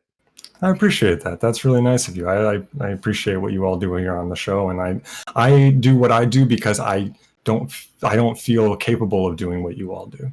I did that for quite a while. I did that. I used to write like daily journalism. I used to write things where I wrote it and the same day it was published. That horrifies me now. Like I can't do that anymore. And the only way that I can function as a writer and it can contribute to communities is by having that buffer to step back and measure my words over the course of a very long period of time, and try to create one thing at some point that contributes to that community, because the rigors and the stresses of doing it day in and day out, and having the pressures of the world push on you and your storytelling in the moment like that is it's incredibly stressful. and you live constantly under the fear that you're just going to, get something wrong, and I still deal with that, but I have a lot more time to work on that. Whereas like, I remember I used to work for a website, and I almost got fired because I had to work overtime one night, and then I had to get up like 6 o'clock in the morning the next morning to cover a Nintendo Direct from Japan.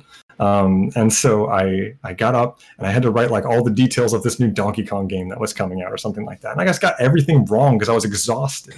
Like I got like, the game was $19.99 and I wrote that it was $14.99, and it was coming out like October 1st and I wrote that it was coming out November 1st and or something along those lines. And it's like these incredibly simple mistakes that anybody would be forgiven for having made in their normal job are utterly unforgivable in that line of work, and it's incredibly stressful. And I have a huge amount of respect for the people who do it well. Well, we may not do it well, but we do it. but yeah, the journalists. Yeah. Right. Well, it's been a pleasure talking with you, Andrew, as always. This book is actually, without a doubt, the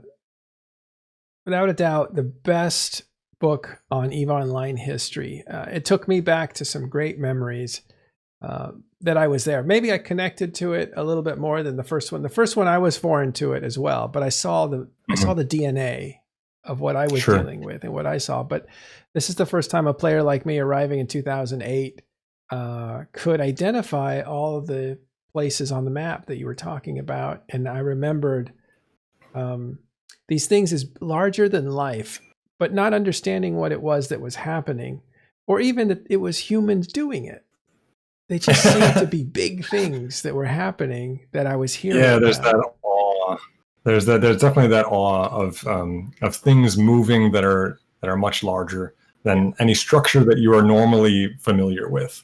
And it doesn't matter that it's all pixels, right? It's the shifting boundaries of human relationships. You can feel that. It's interesting, but you can feel the severing of relationships en masse. It creates like a psychic void in the universe that you talk to people and they all talk about it. They all talk about like, we all knew something. It's not quite like this, but I knew something happened even though no one had told me yet. Like I could feel the dissipation of Band of Brothers, or like the collapse of the Northern Coalition. It's almost like that. It's not quite as extreme as it's like Alderaan blowing up, right? yeah. It's very similar, even though like that's the hyperbole version, but there is a quality like that. Oh, very much so. It's because the person telling you doesn't have the details either. They're just like, oh, did you hear? These guys are resetting each other. And you're like, oh my God, they're resetting each other. Didn't know why. It's just, I mean, that's like one of the main community drivers of the game, right? Is that people need each other to convey information, and there's stuff to talk about. There's actual like chains of that. Those chains are, the invisible ley lines of EVE that where that information travels at a predictable speed, and those relationships between people have a certain level of and type of bond. And so like when stuff like that happens, it's almost like a shockwave runs through the game, and then you for a moment get to see the connections. Like they almost like highlight the connections between people as the shockwave passes through them, like laser through a fog kind of thing. Yeah, exactly. One of my favorite parts of your book is the introduction to the Fountain War. And it wasn't because I was there. I was there, but it wasn't because I was attached to it. It was, you did something that I think EVE doesn't do very often. And that was, you gave us a sense of scale when you talked about this guy's out there like fishing. And the chapter starts like it was like I said, like towards the end of the book, I started getting like very antsy about writing the same story over and over again. So this chapter where the Fountain War begins, I deliberately set out to try to create a sense of scale so that like we could stop being like 2,000 ships destroyed 1,000 ships, which eventually, once you say that enough times, it becomes 2 ships destroyed 1 ship in the person's brain. It's like the brain does the fraction. And it becomes simplified. And so I wanted to try to recreate that sense of scale. And so, it does. And that's a true story. So it starts out with this pilot named Triseo, who wrote down their experience one time right at the beginning of the Fountain War, where they were just sort of sitting there in an asteroid belt, like I think they're mining, or they're doing He's probing planets or moons. Yeah. He's probing moons. Yeah. And all of a sudden, I believe it's one of the test fleets shows up in system, and he just goes over and sees the test fleet in motion. And then it turns out that test fleet is attached to a larger fleet, or no, I believe it's the Goon fleet actually. That's on its way to Fountain. Yeah, CFC. And I'm sorry, it's been a little while since I just read your book, so I know all this stuff. For you, it's been months and months. Yeah, but anyways, the idea is we start out with a single person, and then that person slowly gets drawn into the larger event that's happening, and eventually we come back and understand how that person figured into the battle that happens afterward, and they become, one of the bombers that does X thing in the battle or something like that. So yeah. Oh, I didn't even get the second part of that. I think it's a small thing, but it's one of those things that I really love threading in there. Is that at some point during the pivotal battle that takes place after that, their regiment or whatever does actually play a role, and we do see what they were doing at that time. So I wanted to create a human level perspective, a single person level perspective, and then show them getting sucked into the vortex that brings the battle to happening. The war machine. Especially in Fountain, we're starting to deal with we eventually end up at 6 VDT is what we're talking about, which was 7,000 players there. And so that's a huge amount for the era that we're talking about. And it's not enough at a certain point to keep saying it was so many people, there was 7,000, but that was a lot for the day. And you have to keep saying that every time, otherwise. I think it's brilliant the way you did that, because it really felt like the guy is just, fishing by the pond, and the army trucks are rolling by, and he looks and he's like, "Hey, that's our army." I better. It's funny that you use the fishing analogy, because that's something that's always stuck with me. My friend just used to describe mining in World of Warcraft as being like fishing, and just sort of something that he would just do just to pass the time, right? And I think that in Eve mining is very similar. And so I think I deliberately tried to create that sense of fishing, maybe.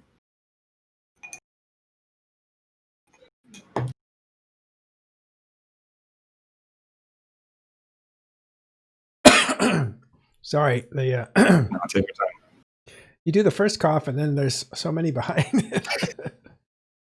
Oh, open the floodgates. Yeah, but what I was saying there was just you really did give that sense of scale, and that was important. I think it brings it really colors everything after that. So you're absolutely right about everything being minimized when you're just looking at numbers and stats, and the opposite of that is to really expand that to show that's really big. And you did that. Yeah, really well.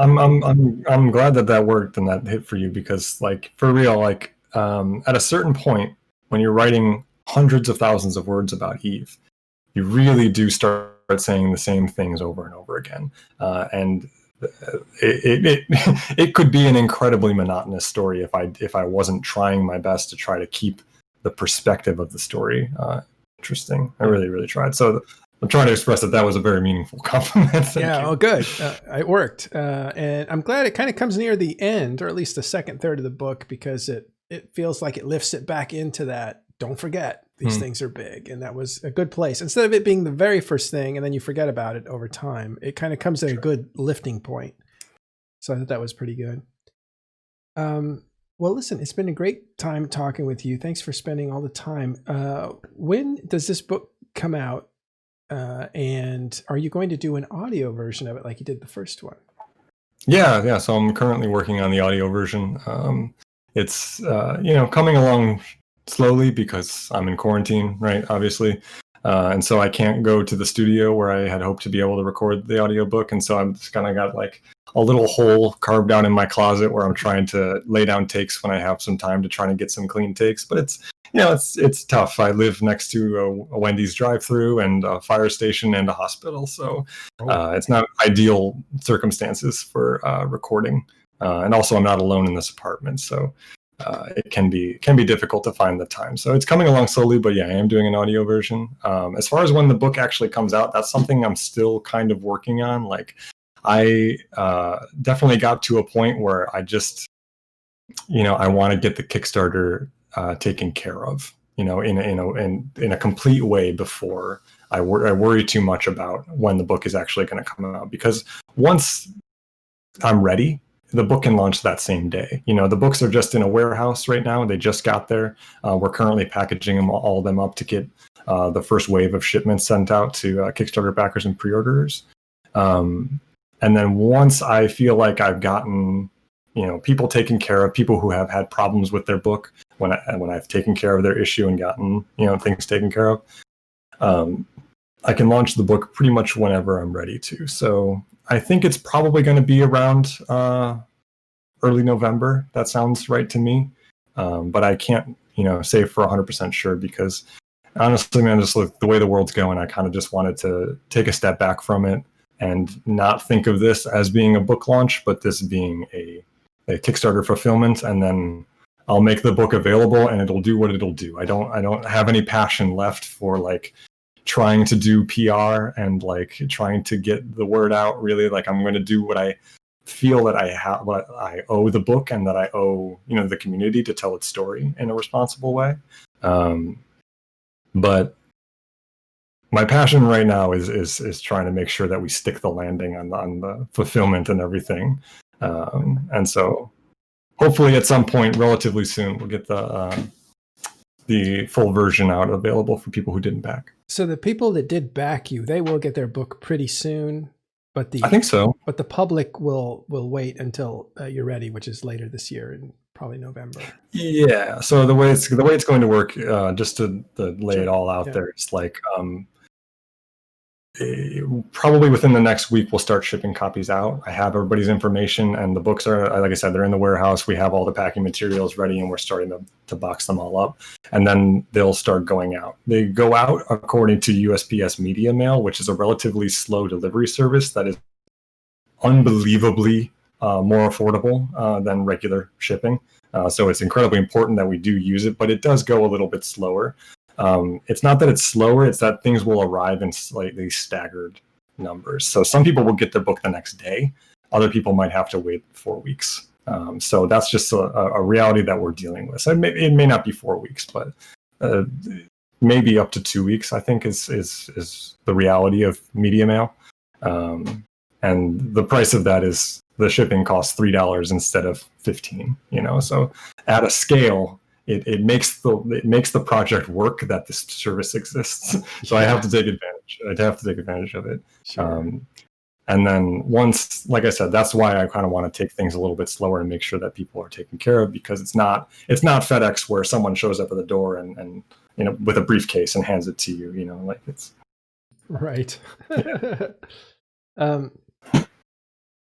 That's great. And so you are going to record at some point. So maybe by next spring, this thing might be on Audible as well. But it will be at some point. That sounds really, really reasonable for a timeline to me. Mm-hmm. The audiobook is something that's really important to me. Not everybody who wants to read the book necessarily can. Not everybody who wants to read the book finds that to be the most comfortable medium to read. A lot of people prefer audio. A lot of people need audio. So it's something that is important to me to get done eventually. Great. Well, Andrew Groen, author of let me make sure I say it right, because I flubbed it the first time. That's why I dropped the subtitle for the most part from most of my material. So I'm just like, I got tired of saying it, so I'm just like Empires of Eve Volume 2. Totally. Yeah, you don't Empires have to. of Eve. Okay, Empires of Eve Volume 2. Andrew Groen, thanks for being with us tonight. Thanks for all the great and insightful stuff around this beautiful book that is incredibly insightful, but really compelling. Like, I burned through this thing so fast. So really, I appreciate it, honestly. Like, it's amazing to hear that at this point. Like, this has been this thing that's been in my private child for a couple of years now, and so letting it out into the world is nerve-wracking, and hearing nice things is really cool, and getting to sit down and actually talk about that experience with you has been a lot of fun, and represents sort of like an arrival moment for me. Like, I kind of feel like the fact that I got to come and sit down and talk through it with somebody who has actually read the whole thing, feels like arriving at a completion point for me. So thank you for the opportunity. honestly. Well, it's our pleasure, and you're going to make a lot of people happy. So I appreciate it. I'm looking forward I envy you. All right. Thanks very much, Andrew. Thank you.